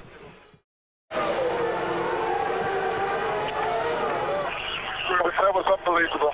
Just unbelievable. Great drive.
Mika and truly going to the pits, I thought to myself, maybe it's not the right time because the track is still dry. So I said, Ross, give me the update and tell me what Mika what time he's doing. And he said, Rubens, if you can keep the car on the track and the pace you're going, you're going to win the race. And that was marvelous. That was the best feeling I ever had. My last win was 91 in Donington with a Formula 3 car, and it just feels so good. I mean, it took so long for that last lap. Michael, a very emotional moment for you and Rubens. He's done you a favour, but he's driven absolutely magnificently today, hasn't he? Yeah, absolutely brilliant. I mean, to be in this condition, to be out with slicks and drive as fast as the rest with the rain tyres. I bet you didn't think you'd be laughing at the end of this race when you went out, did you? No, I was close to tears and throw my helmet through the corners, but obviously now he made up quite a lot of this. And the championship begins here again? It looks like, yes. We have to start again from zero. I guess it's helped us the fact that Michael hasn't scored. Rubens has moved back into the frame. Mick and I are all square. It's closer now than it has been all year. So, you know, who knows what's going to happen, but in terms of points you could say it's an opportunity missed, but I think when you have safety cars and raining, it becomes a lottery, and sometimes it can work for you and sometimes you can get nothing out of it. So I think 10 points for the team overall. We can't be too disappointed. Tell us about the earlier stop when both of your cars came into the pit lane. What was going on there? Who was making decisions? Well, the problem was we both wanted to stop, and we wanted to stop in sequence, and then we realised that calculating the timing, that probably wasn't going to be the right thing to do. It was a little bit disorganised for a short period of time. We got the tyres crossed over, but it worked out in the end. I mean, people don't realise how fast we are and how dangerous this sport is. And the guy was on the left, then a couple of laps later he was on the right, so he crossed the track. And when I saw him, I immediately thought, yeah, the safety car is going to go out because he's risking his life and our life. So it was a very, very good decision. Are you happy with the timing of your tyre changes? Oh, definitely. I made a good job of that because it's very, very difficult to know because at the back of the circuit it was dry and here it was wet. So it was a good decision on their part, and just had to pick off a few people to come in fourth. I thought I was fifth myself, but happy to be fourth. Well, despite his fourth blank in 5 races, Michael Schumacher stays top, but only 2 points ahead of the McLaren hunters, Coulthard and Häkkinen. Barrichello still fourth. The other places are unchanged. In the constructors, Ferrari and McLaren both scoring 10 points. As you were then for the big two, Button with 3 for Williams, who stay third. No improvement for Benetton, BAR or Jordan. Heck of a racer, Tony Jardine, and a heck of a start, but not for Michael Schumacher. No, it wasn't. I mean, David Coulthard meted out the treatment to Michael Schumacher, which he had received in France. Look at this. Coulthard moving straight across in the one move which is legal to block Michael Schumacher. Schumacher has to go to the other side, but he takes out Fisichella. Fisichella had nowhere to go. While all that was going on, this huge gap opened up. Here it is again. Schumacher's come from the inside to the outside. Fisichella nowhere to go, about to have a big accident. Luckily, the strength of the Grand Prix cars, the Benetton in particular, look at that front left wheel going off. Now, look at the gap that opened out while David Coulthard was concentrating on blocking his rival. Ironically, his other rival, his own teammate, says, thank you very much. There's a big pathway to the lead of the race. Don't blame me, says Michael Schumacher. He can't be serious. No, he can't be serious there. I can't see that. You know, you can't get out of the way. It's your duty to try and brake. But if someone comes straight in front of you like that and you're up to 160 miles an hour, it's a little bit difficult, I think. Man of the day here, Rubens Barrichello, starting back in 18th after a dreadful qualifying session and carving his way through the field in great fashion. Superb. I mean, he is a wonderful racing driver. Look at this early on. There he goes past Zonta, who was about to take Villeneuve just after that. But wet or dry here, he's been superb. He's been very, very brave. There he is going past Johnny Herbert. And other people were on 2 stoppers as well. Although he had a slightly lighter fuel load, he attacked from the beginning. There he's going past Pedro de la Rosa into 4th place. It's a superb performance. A smooth driver like this, there he closed in on Jarno Trulli and got into 3rd place. Braved it out, toughed it out there on the inside. And the Ferrari was in good shape, but Rubens was equal to everybody. He was superb today. Tony, I hate giving publicity to people who disrupt sporting events, but this unemployed Frenchman from Limoges, who apparently was sacked by Mercedes a few years ago, not much chance of them giving him his job back. Yeah, had a real sort of factor in this race. Makes me very angry. I mean, this is like Suffragette. This is Emily Pankhurst stuff. Could he have, you know, stood in front of a car? He could have done. Nobody came out to try and talk to the guy or try and tether him, calm him, then, you know, take him to the ground or something. There was a risk that he genuinely could have been run over. In 1977, Tom Price hit a marshal. Tom Price was killed, and so was the marshal. The car would have hit that guy at 200 miles an hour. David Coulthard might have wanted to extract his own revenge on that person, because what happened after the guy went on the track had a crucial bearing on the outcome of the German Grand Prix. The safety car had to come out, and that was absolutely the right thing to do. As I said, I felt some marshals could have come out and tried to talk to the guy and at least restrain him. But then, Häkkinen, because he was the lead in the first car, the other cars that had come in, he'd already come in for his pit stop. David Coulthard had to wait while the safety car was going around. He was in danger of falling really far back, perhaps even to the back of the crocodile tail of cars, but he managed to eventually get back out there. Great work by McLaren crew, get to 6th. There are 2 sets of refueling equipment. There are not 2 sets of mechanics, so they've perhaps told him to wait, even though perhaps he wanted to come in and queue up and not lose so many places. Spectacular moments. I want to look at one of them. Deniz and Alesi with tyres flying around and all sorts. Well, the interesting thing here is that Deniz has been blamed for putting Fisichella off at the start in Austria with a mad move. He definitely put Alesi out here, and the veteran there, the veteran Frenchman, was lucky to survive a big crash. Now, this is not Zonta's fault. Zonta had gone on the inside to try and get past Villeneuve. Villeneuve said, I'm not having it. Went outside him, was damp on the curbs, and Villeneuve dropped down to 8th place because of that. Well, next we go to Hungary, live qualifying, 11:30 on the Saturday. The race live at 12:15 and highlights later on that night. Jenson Button, I understand, will be on his way to Benetton next season. He had a terrific race here today, but Hockenheim 2000 will be remembered as Rubinho's day. Good night.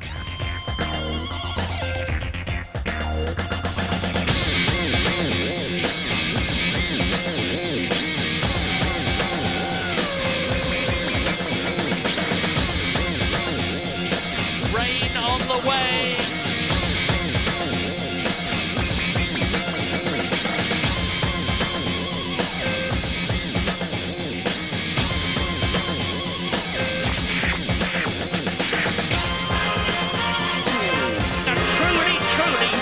Great drive by Rubens Barrichello.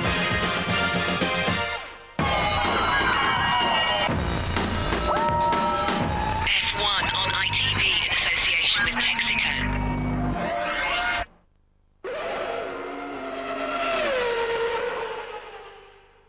If you would like to know more about Formula One, the website address sponsored by livesport365.com is www.itv-f1.com.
Ed ecco la classifica aggiornata del campionato 2000.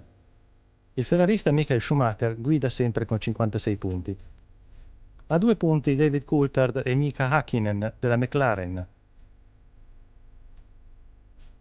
A 10 punti, con 46 punti, Rubens Barrichello.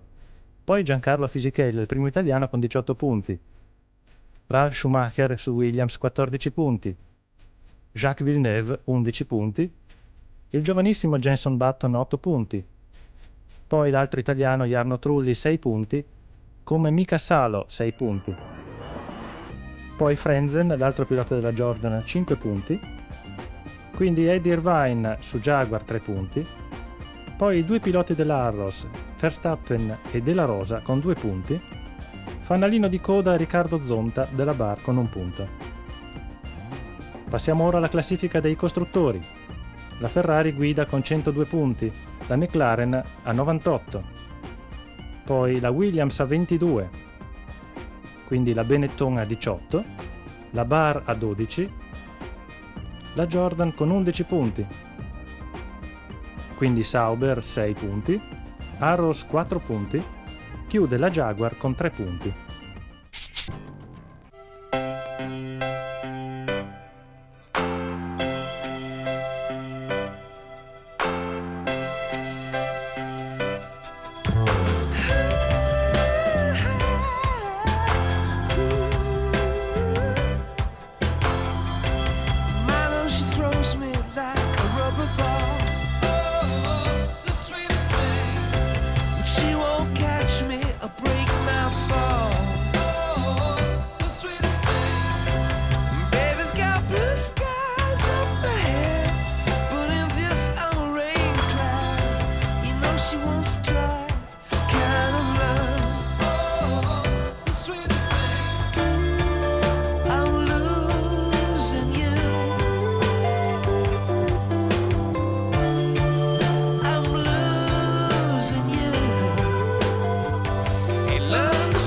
thing. I wanted to run, but she made me crawl.